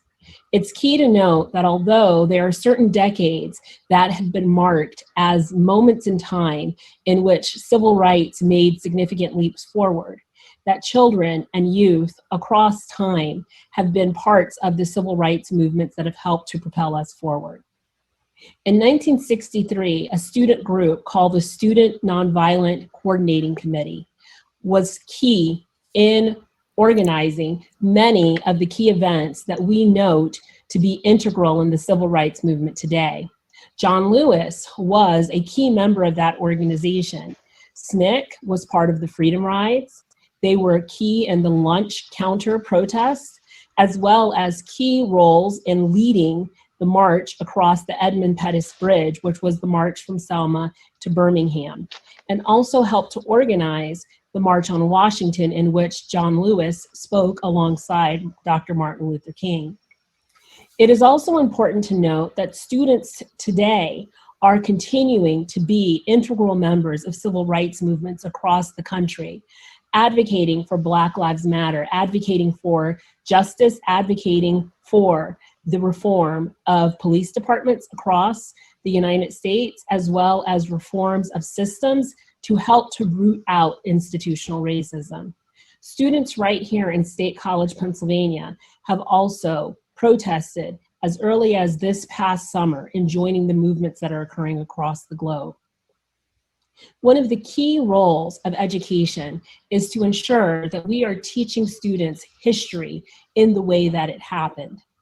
However, one of the important parts that we must remember is that as we are teaching students about their history and teaching students about their present, that they are going to be able to connect the dots and note that what we are indicating happened in the past is also currently happening in the present, which indicates that it will be a key factor in our future.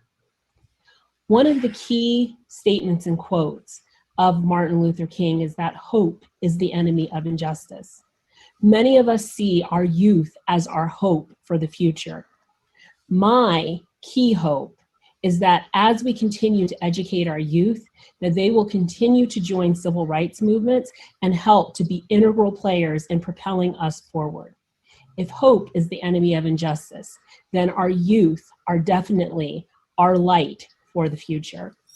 Thank you so much for the opportunity to be able to say a few remarks, and I hope that today, on this day commemorating the March on Washington, that we continue to join hands and move forward as we work toward fighting for justice.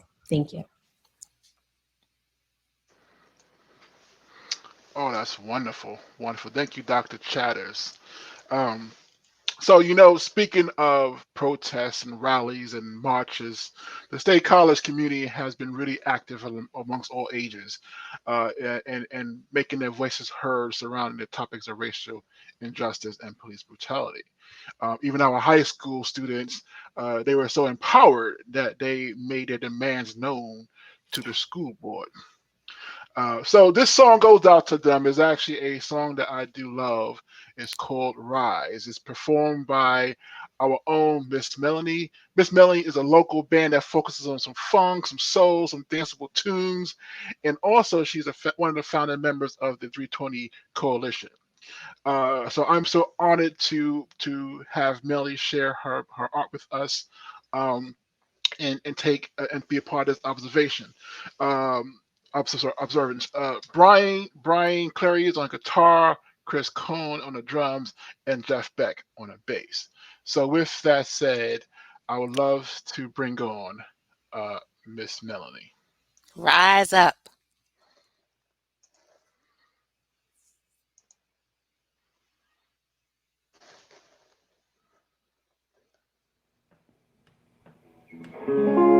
Looking down there, tired, living life on a merry-go-round, and you can't find the fighter, but I see it in you, so we gon' walk it out.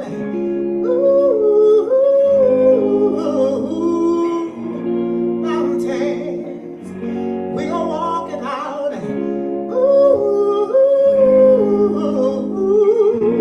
Mountains, and I rise up, rise like the day. I rise up, unafraid. I rise up, and I'll do it 1,000 times again. And I'll rise up, high like the wave. I'll rise up, in spite of the ache. I'll rise up, and I'll do it 1,000 times again.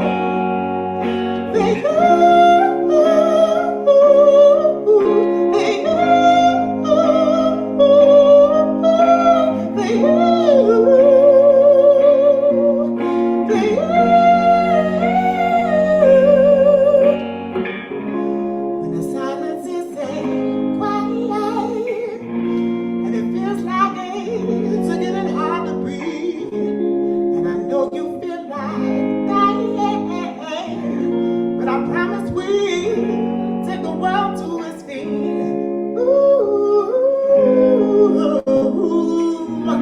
Mountains, take it to its feet.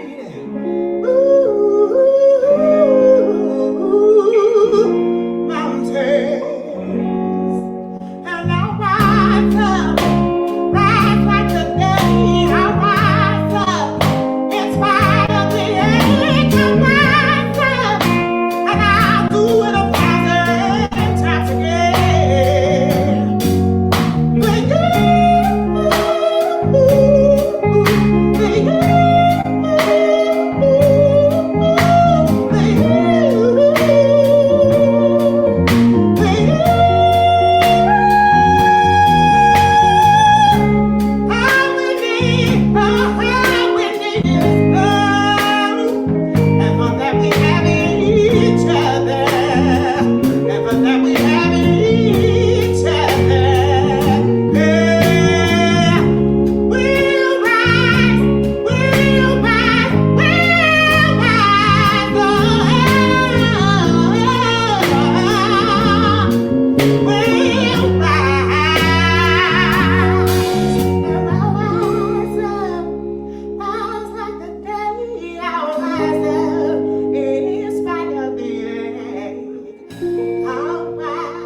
and I'll do it 1,000 times again. And we'll rise up, rise like the day. We'll rise up, in spite of the ache. We'll rise up, and we'll do it 1,000 times again.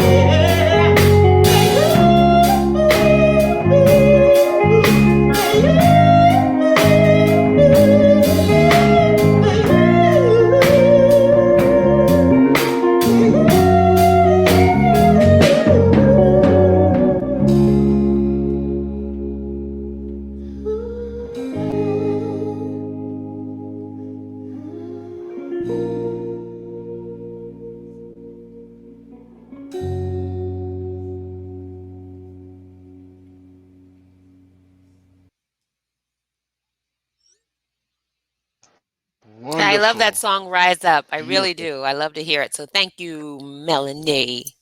It's a great lead-in for the next clip, too. I have one more clip to show that speaks to the 1965 visit from Dr. King at Penn State and the creation of the MLK Plaza.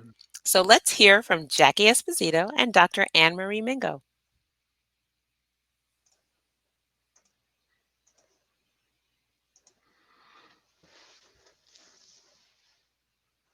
In January of 1965, when Martin Luther King came to State College, State College was a quiet, sleepy Pennsylvania town. It had not been as active in social issues as it would become in later years.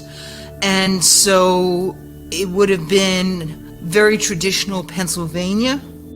One of the things that a lot of people don't realize about Dr. King is that he did really travel extensively. In one of the interviews that he did with Alex Haley, he talks about how over 325,000 miles were traveled per year by Dr. King, and he gave a roughly 450 speeches per year. So the fact that Penn State was one of those many speeches that he decided to give throughout the year does say a lot, because we understand the geographical constraints of State College. Yes, he did speak in Philadelphia. Yes, he did speak in other areas of the state, but to make it here to State College meant that it was very intentional for him. And so there was a message that he wanted this State College and this Penn State community to hear about the future of integration. And so within his speech, he talks about the history of the nation with slavery. He talks about the way that we have been able to move forward at that point up to 1965 and eradicating some of the really bad problems of the nation, but we still had a long way to go. We will not tolerate agitators attempting to orchestrate. One of the other great things that Dr. King talks about in the speech that he was giving here at Penn State was something that's very relevant to what we're seeing in the media today around the 50th anniversary of the march from Selma to Montgomery in Alabama. And he began telling the students and the faculty and the staff here in January of 1965 that he and his organization were there in Selma doing the work of organizing voter registration. That march would later take place in March of 1965. So 2 months prior, King was already talking with the students here at Penn State about what was to come. And it was that march from Selma to Montgomery that helped to really spark what became the Voting Rights Act of 1965. He clearly gets an audience. He clearly understands how to reach an audience, and he definitely got the audience at Rec Hall. If you can imagine 8,000 people in Rec Hall, and you could hear a pin drop. 8,000 people in Rec Hall, half of them by the end of his speech crying. You know, you couldn't imagine what that would be like in 2015, 50 years later. Who could come to Penn State and have that same effect?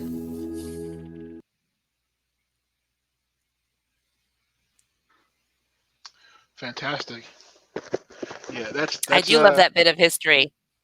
It is. It's nice to know that we live in a community too, in which we know that MLK impacted this community personally, and as many times as I've been in Rec Hall, every time I walk through there, I do think about that, so that is wonderful. All right, Who's Leslie, up what do we have next? next? That's why I was I asked asking you. I think Gary requested another one from Molly Countermine and Friends. Yes, indeed. Molly is up next. And so with that said, this song is called Shelter, and I want to have Molly take it away.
All right, so you can't see me backstage, but I was jamming to that one. Okay, I was actually getting down to that one. And what's interesting. As we are approached, we went past the 4 o'clock hour, Leslie, because we just got into it, and we were just really going at it. But we are talking now about the evolution, right? It is the evolution of the struggle, And so, we heard from our young folks. We heard from the NAAC president. We heard from Dr. Chatters, and I think that song really sets the tone, So, and also I think it sets the tone for our brother who's coming on next, who's going to join us. I do think so. I think there's a historical thing we're thinking about. That whole black and white montage, but Molly's very much current in 2020, is used as a reflection of the 1963 era too. It was all filmed in color, and yet we have black and white history to make us think it's in our past. So it's very interesting how things are recorded or what people fail to record on the timeline of our own history. And so that's part of the struggle right now that we think about. It took many years for even Penn State to record the Black Chronicles that we all know now, the African American Chronicles, which are online. And it was reported that sometime after 1965, in between 65 and 70, there were 2 student-led protests on campus at the same time, 2 different campuses at Penn State. And in support of the Black Student Union and the Black Student League, more than 70 students had sealed off the Shields building for several hours. They disrupted classes. They voiced their demands too. And they launched an effort for change. So the Black Student Orientation Program, who knew, right? They launched that. They tried to get a Black Student Lounge and several other initiatives that helped them to succeed. Eventually, they founded the Black Student Caucus in 1971 for increasing minority recruitment. The organization also continues to provide a variety of social and educational and cultural programming, even here today at Penn State. So I think it's only fitting that our next guest flash back and talk to us. Yes, indeed. And by the way, he is sort of the guy behind the scenes of this event, and he's been jamming with me. I can see his motions because I'm the host. He's been jamming the whole time. So with that said, brother Gary Abdullah, how are you doing, sir?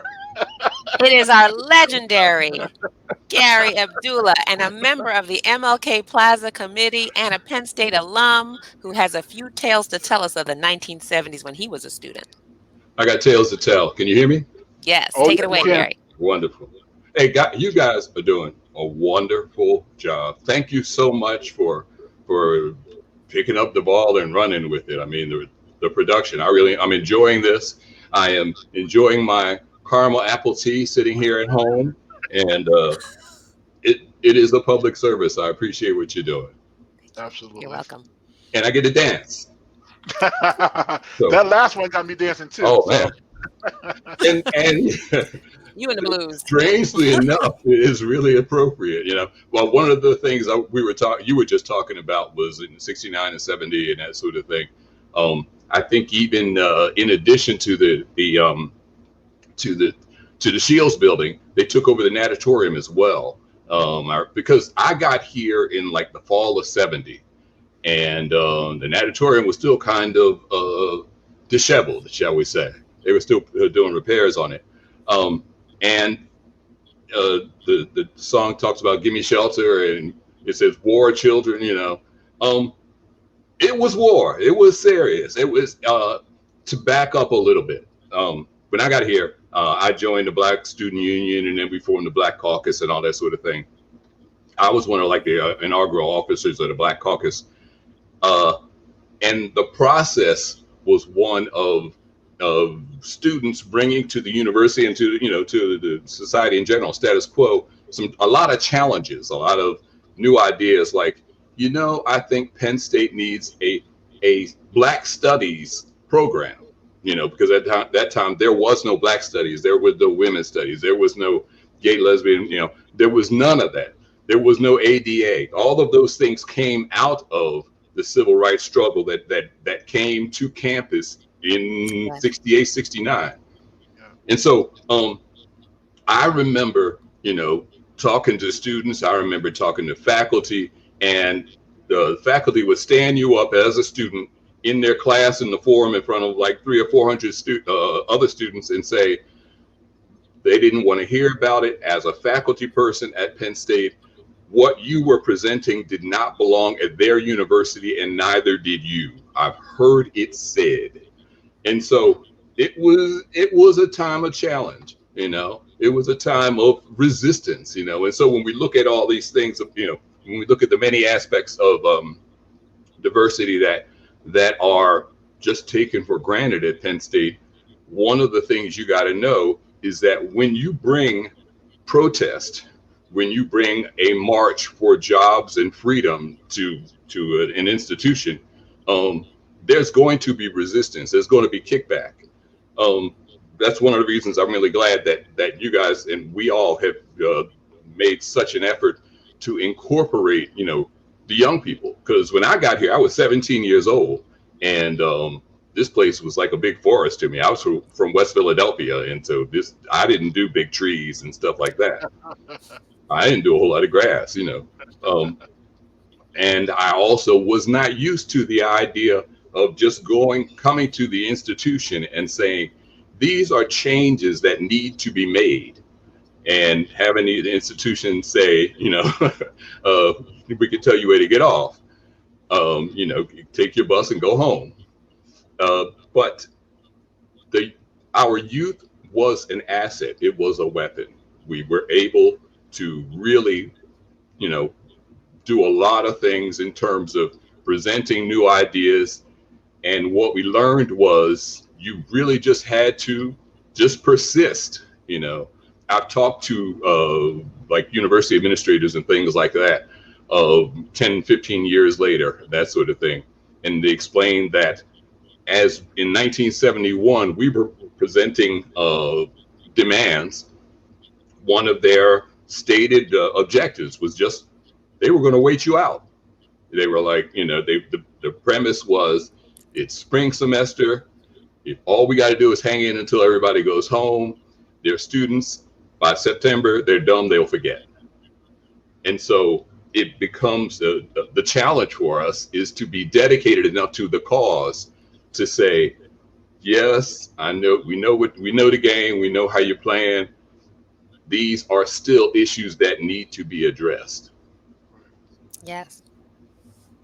And we want change now.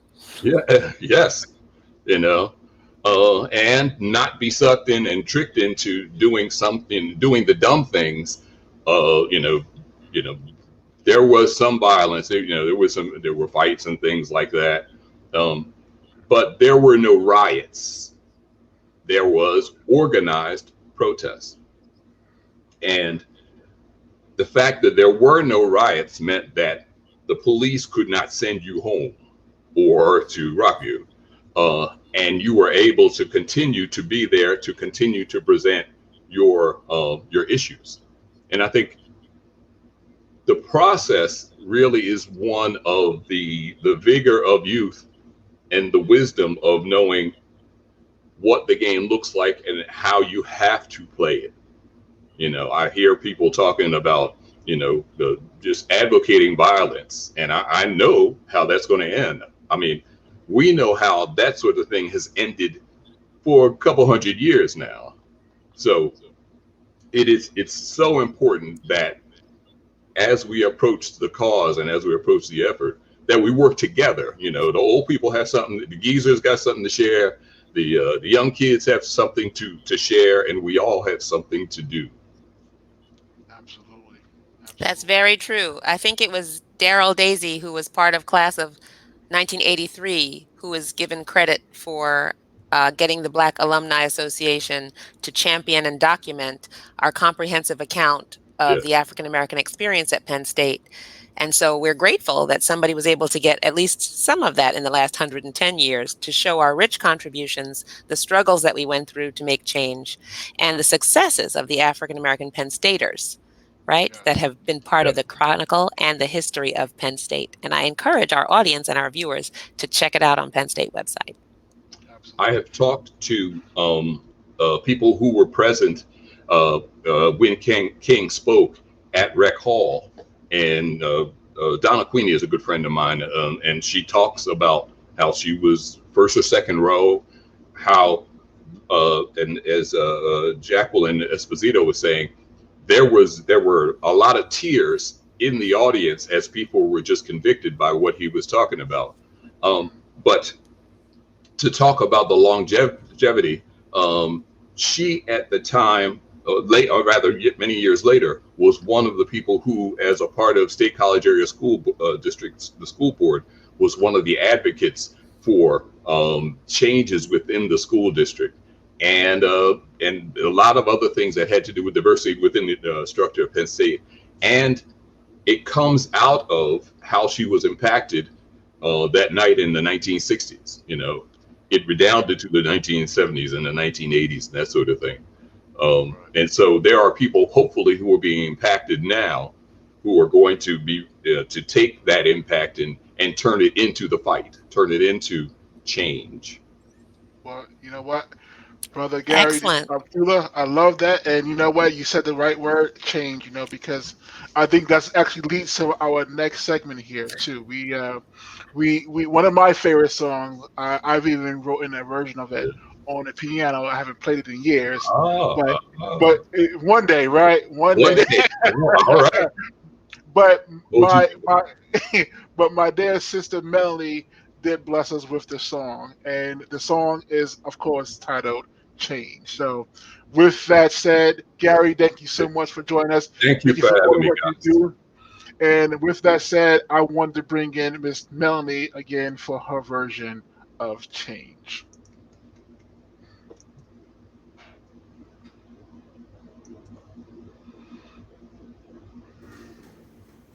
I was bound by the river in a little tent,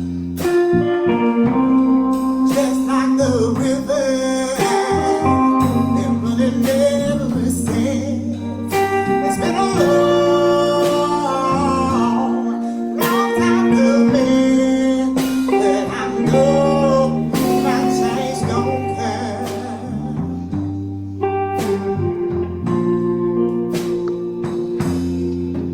It's been too high living, but I'm afraid to die.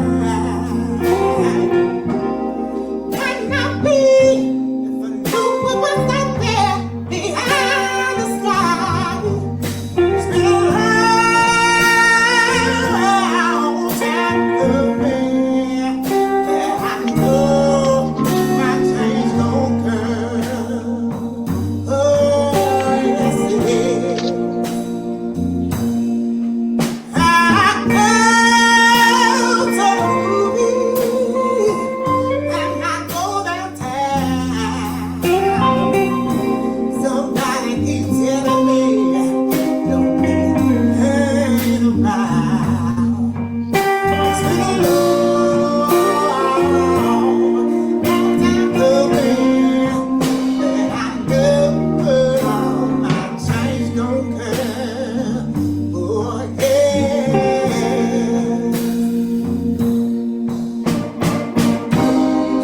yeah. I went to my doctor.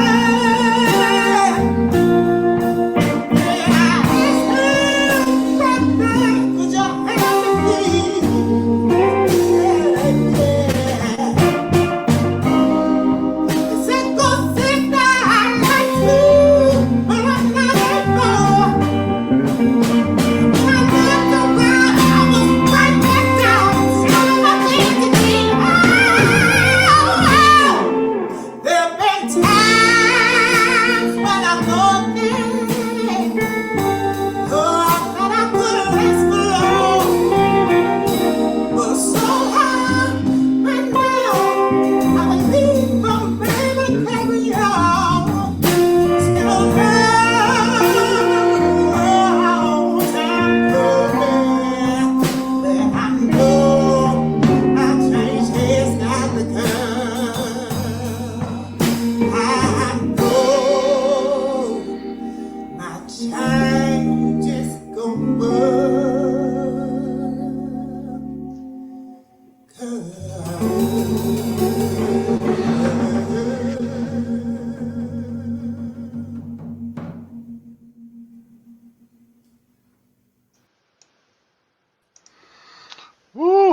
It is one of my favorite songs. It absolutely is, no lie.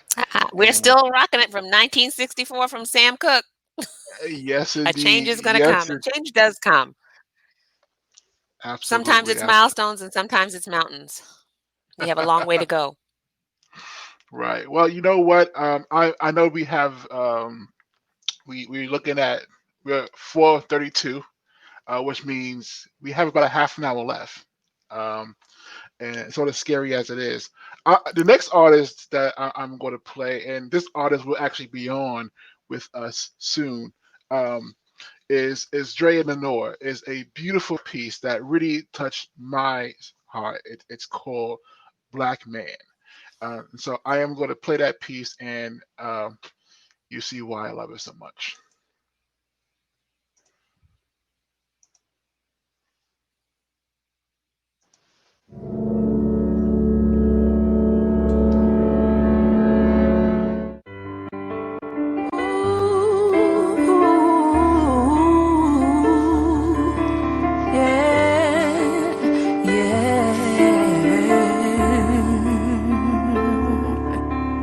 Displaced aggression, years of oppression, hindered progression. Black man, black man. For years they told you tales, telling you heaven when it's hell, giving you jail without no bail. Black man, black man, black man, black man, black man, black man, black man, black man. Oh, black man, oh, black man,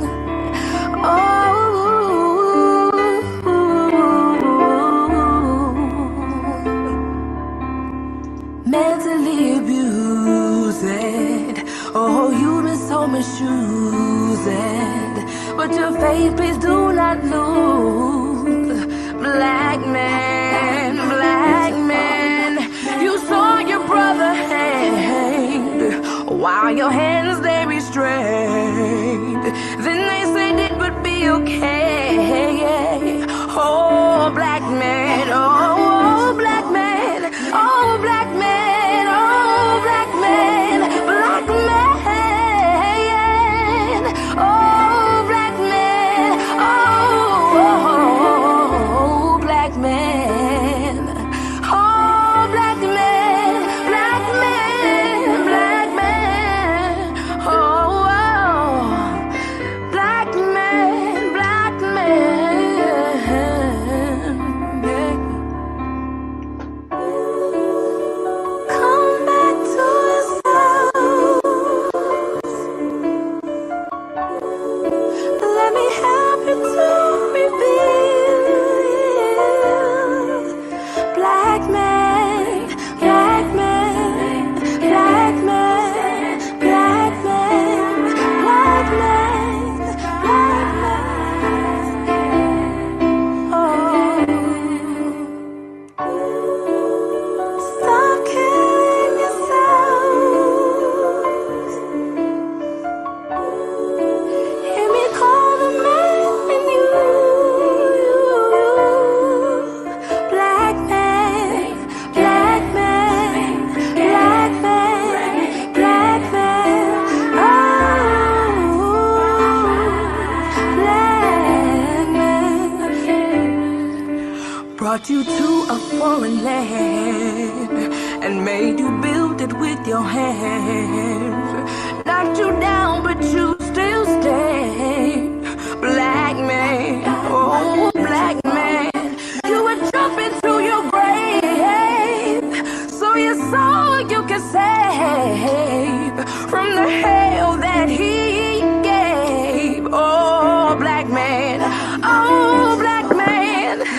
But we need you. Said I need you. She needs you.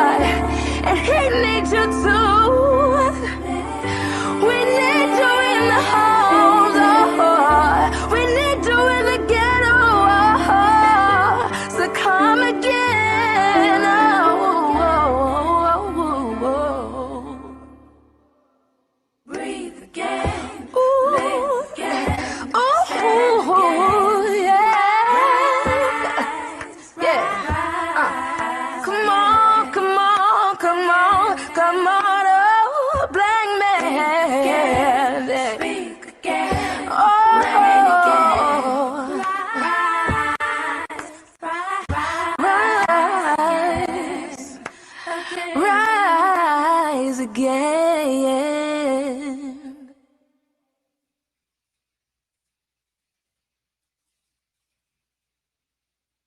Yes, breathe again, and we need you to rise. Yes, we do. I look forward to hearing more Well, from her.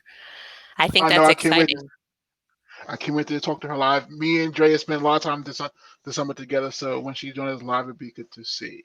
So I think it's appropriate That that is we, exciting. yes. So I think it's appropriate now that we had a song about a black man, and our next piece is from our dear sister here in State College, Tiara Williams. Do you want to say anything about this piece, Leslie? Tiara is a 320 Coalition member, and she has a spoken piece that she's going to share with us entitled, What If I Am a Black Woman?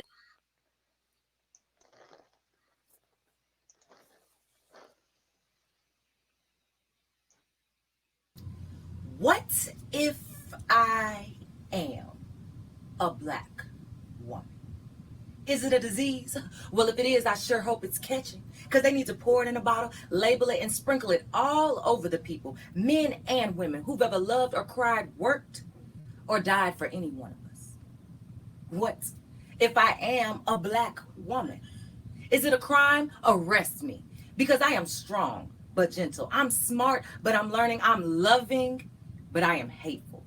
And I like to work because I like to eat and feed and clothe and house me, mine and yours and everybody's, like I've been doing for the past 300 years.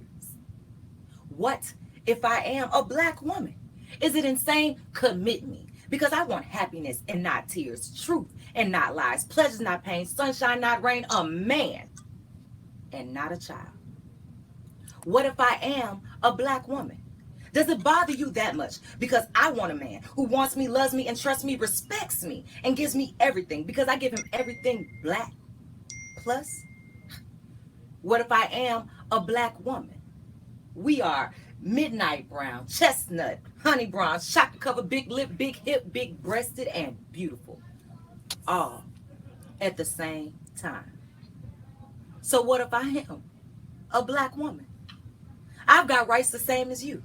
I have worked for them, died for them, lied for them, played for them, laid for them, on every plantation from Alabama to Boston and back. So what if I am a black woman?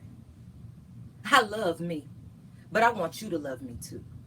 And I am as I have always been, near you, close to you, beside you, strong, giving, and loving for over 300 years. Your black woman.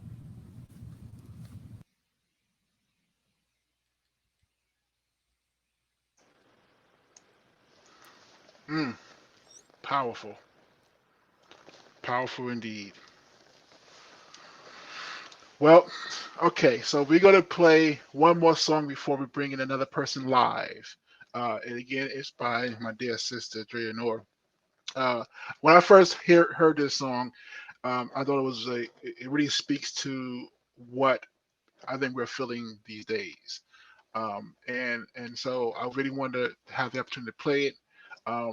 Leslie, did you get a chance to hear this song? I haven't yet. Oh, I'm looking forward to it. Is it okay. something that she did about Trayvon? It is. She wrote this song after the killing of You- Trayvon Martin. So I Okay. think that it really speaks to the environment that we're in today. So with that, cry for change.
Woo!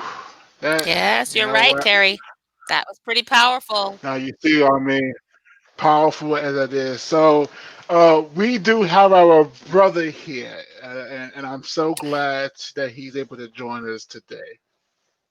You I'll know, let you I love introduce our that next because guest, Lynn. our next creative is a known actor, a writer, a professor, an activist, our beloved Charles Dumas, who was also a 1963 attendee at the original March on Washington for Jobs and Freedom.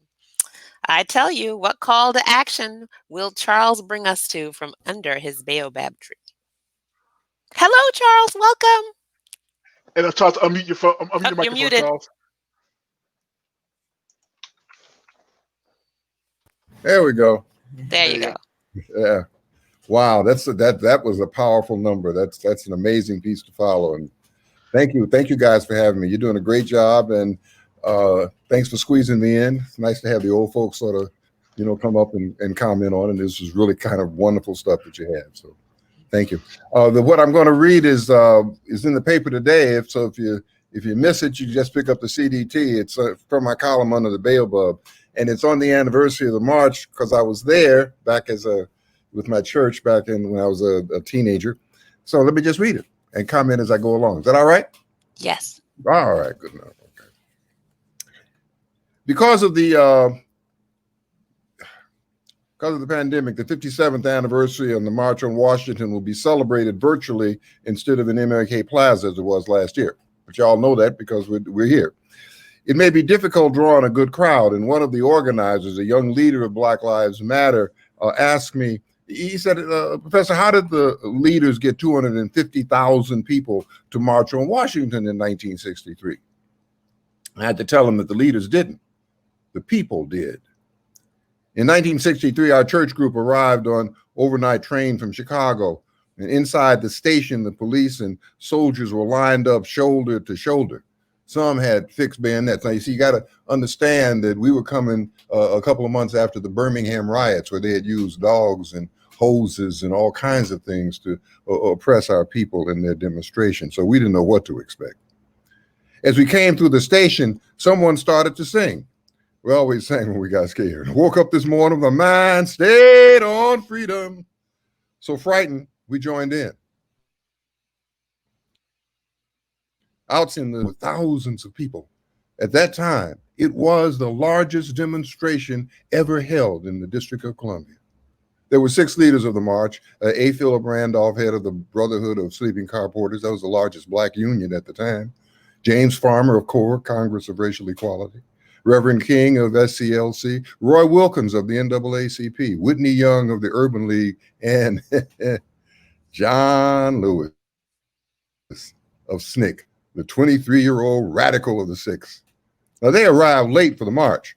So with 1,000 leaders instead of 6, we walked to the Lincoln Memorial. Got tired of waiting for them.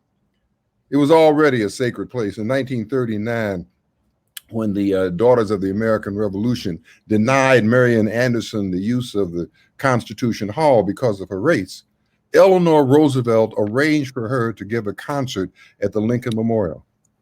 I found a place to sit on the left edge of the reflecting pool so I could see the stage, put my feet in the cool water because they were hot and I was tired. I sat in the same place for President Obama's inauguration. But then that was January and I had to chop a hole in the ice to put my feet in.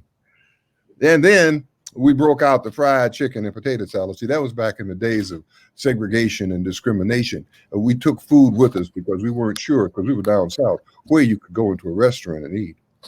The Big 6 spoke. Freud McKissick read Farmer's speech, and others spoke. Rabbi Joachim Prince, president of the American Jewish Congress. Walter Reuther, president of the United Auto Workers Union.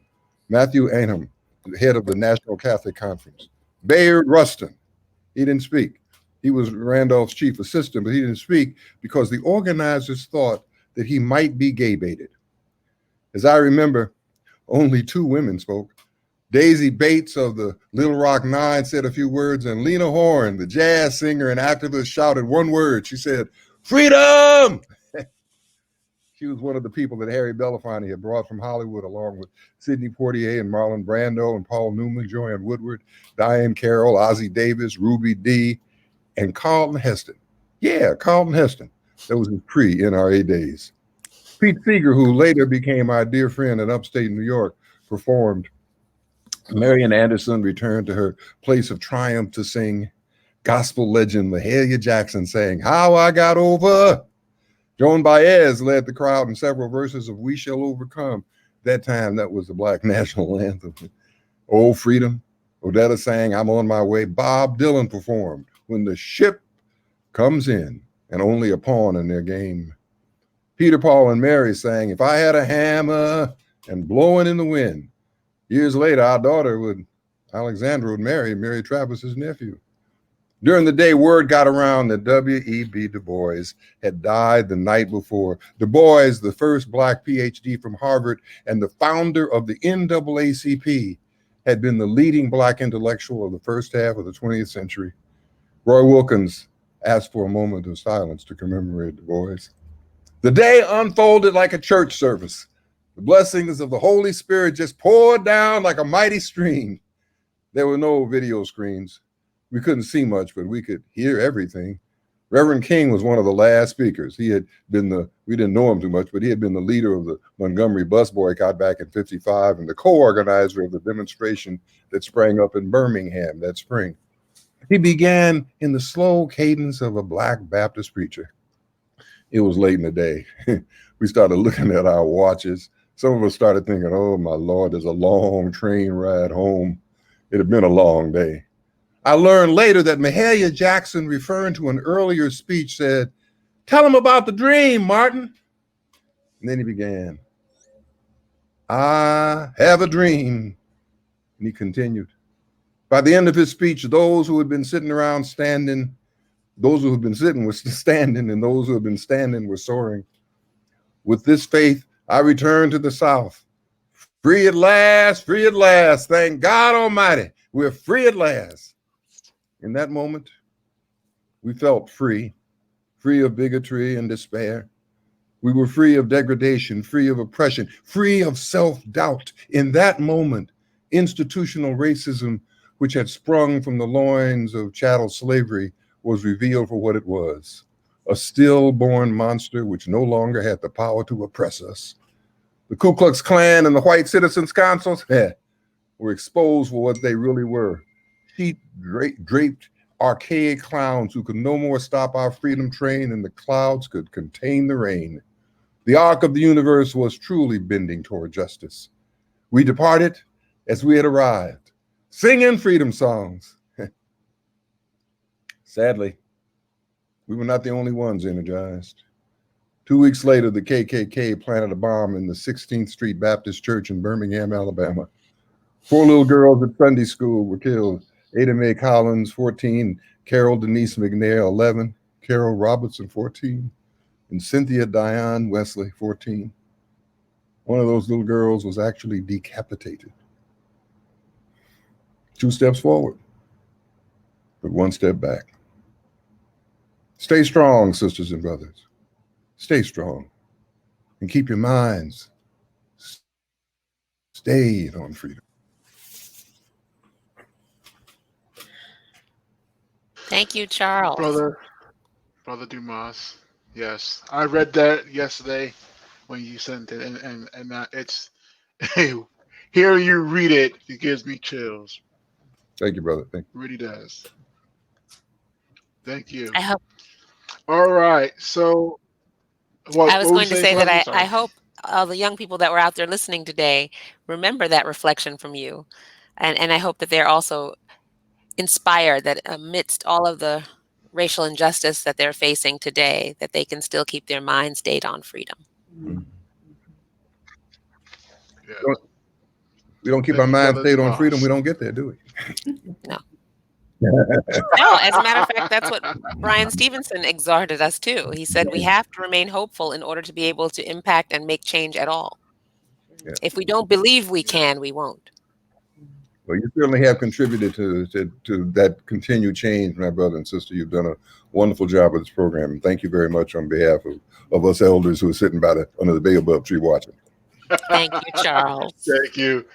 Have a wonderful day, Charles. Thank you. We are approaching our final hour, Leslie. And I think we're right on time, right? We are. And so I am honored to bring in my dear sister from New York. We have heard 2 of her songs already, and it is great to be able to talk to the artists themselves. So with that said, Drea, welcome to the State College celebration. Yes. So Drea, we had the honor of hearing 2 of your songs already. That I actually picked out. So now, those who don't know, Drea and I had we've been working together about now three months now, isn't it? Yeah, trying to get Carrio's Little Pass out there in Buffalo, New York. And so I had the honor of meeting Drea when I was down there, and again, her music is extremely powerful. So, Drea, I did have one question for you. It is. Fabulous. I did have one question for you too, Drea. It's sort of, what role does music play in fighting for freedom? That's a very loaded question. I think that I think of music as probably like the heartbeat of the revolution. I think a lot of people probably would think of music as a product of the revolution. Like there's something happening, so then you start writing songs and you sing these songs, and then you hear them at protests, or you watch music videos that reflect the times, as Nina said. But I actually think that the art that I think art is a very much it's a large part of who we are as Black people, and it is the way that we express ourselves. It is our language. It is our tool. So I like to think of music as I know for me it is how I express what it is that I'm thinking and what I'm feeling, and I think it's a very necessary instrument or weapon, if you will, for the revolution. Absolutely. Well, I think that's really important. The weapon for the revolution, and I think music as our theme track has always been a part of our Black history. So I think that's really wonderful, and I think Terry was bribing you to play a little part of "Beautiful" for us on our way out. I have a way of doing that sometimes, but I know you are by your piano. Is that correct? I am sitting. I don't know if you could see. I'm sitting here at the piano. Oh, right? okay. All right. Well, I'm going to turn just a little something. Yes, I'm going to turn the stage on to you, and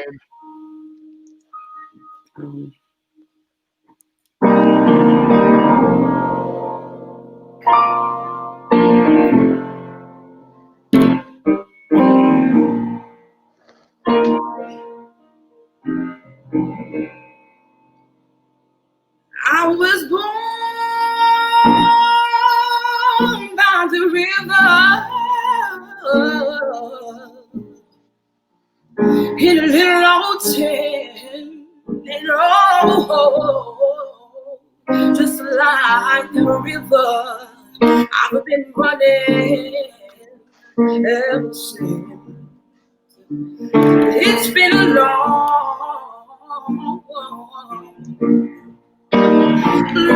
time coming, but I know a change will come. Ooh, yes it will. Said it's been too hard living, and I'm afraid to die. I don't know what's out there. Oh, God, beyond the sky. It's been a long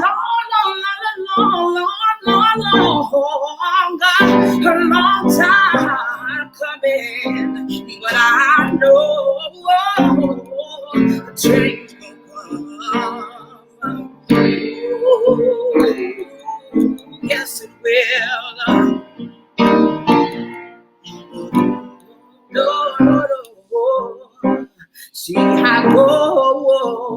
to my brother.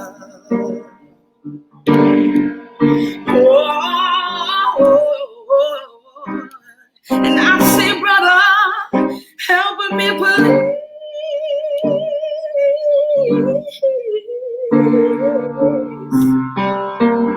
And he winds up knocking me down, down, down, down, down. Oh, back down on my knees. And there were times when I thought that I would last for long.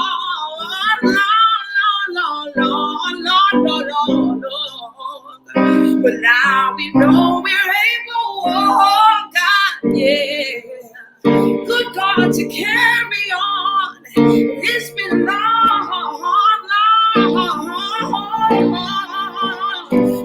time coming, but I know a change gonna come. Oh, yes it will. Said, oh, yes it will. Oh, yes it will. It's been a long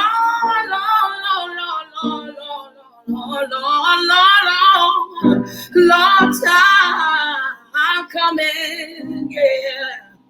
But I know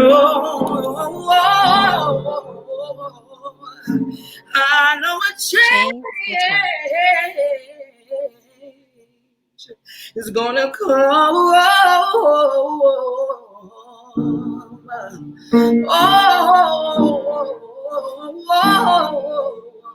Oh, yes, it will. Thank you. Woo! You know what? I am What in a way great to debt bring to us you to for our that. end. That's beautiful. Thank you so much for having me. Thank you. Thank you. Well, with that said, You're guys, it muted, is. Terry. Oh, am I? No, I'm not. Can you hear me? You can hear me. Yes, okay. Okay. Yeah. So. I got you. Okay. So, Drea, thank you so much for your time and continue to fight the good fight as well. Yeah. And I am in such definitely that really was moving. So. Well, thank you again for having me. Thank you both for the work that you're doing. Stay strong. Yep. Thank you, and stay healthy in New York. We love New York. Yes. New York is in the house. We may be in Pennsylvania, but our hearts are in New York. That's right. Let's go. Absolutely. All right. I hope you'll enjoy the next clip. Our last closing clip is 2 minutes long, and it's just John Lewis giving us another exhortation to get into good trouble. Mm-hmm.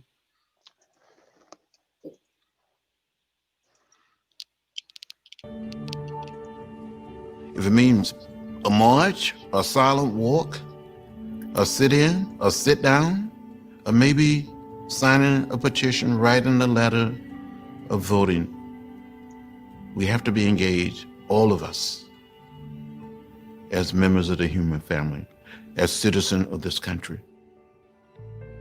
There are forces that want to take us back to another place.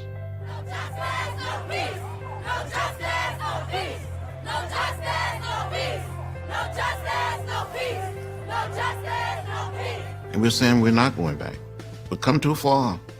We made too much progress to stop now or to turn around.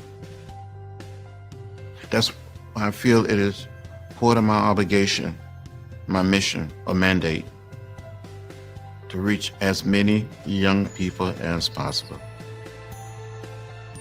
The fight is not over. We have to continue to fight. And sometimes you have to fight some of the old battles over and over again for the next generation,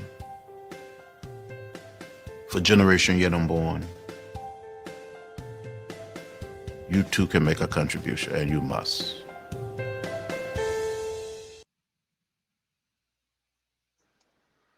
Yes, we have come too far to turn around. Some battles have to be fought over for each generation. It is our mission, our mandate for all humanity. We can make each our own contribution, and we must.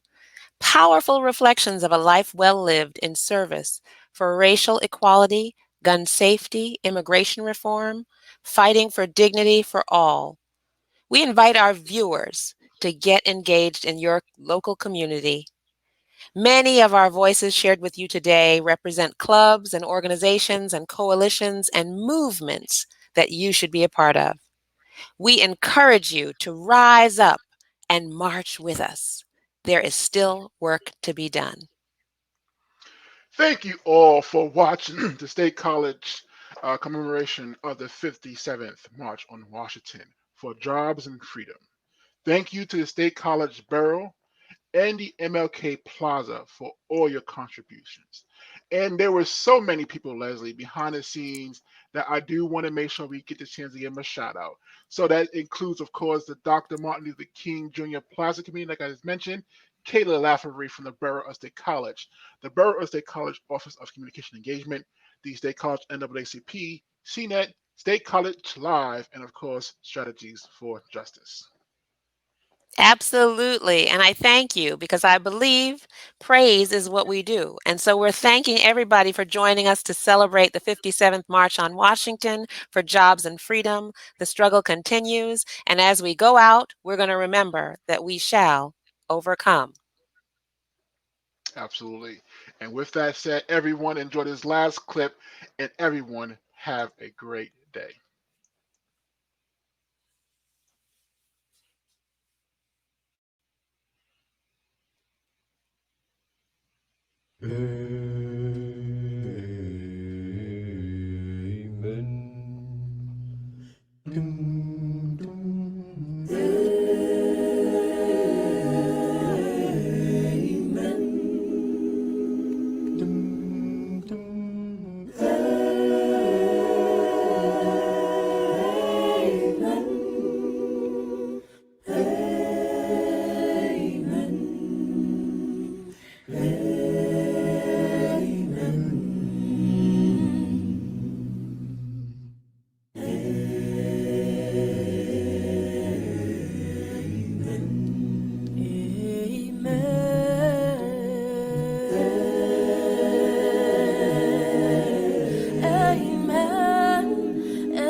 So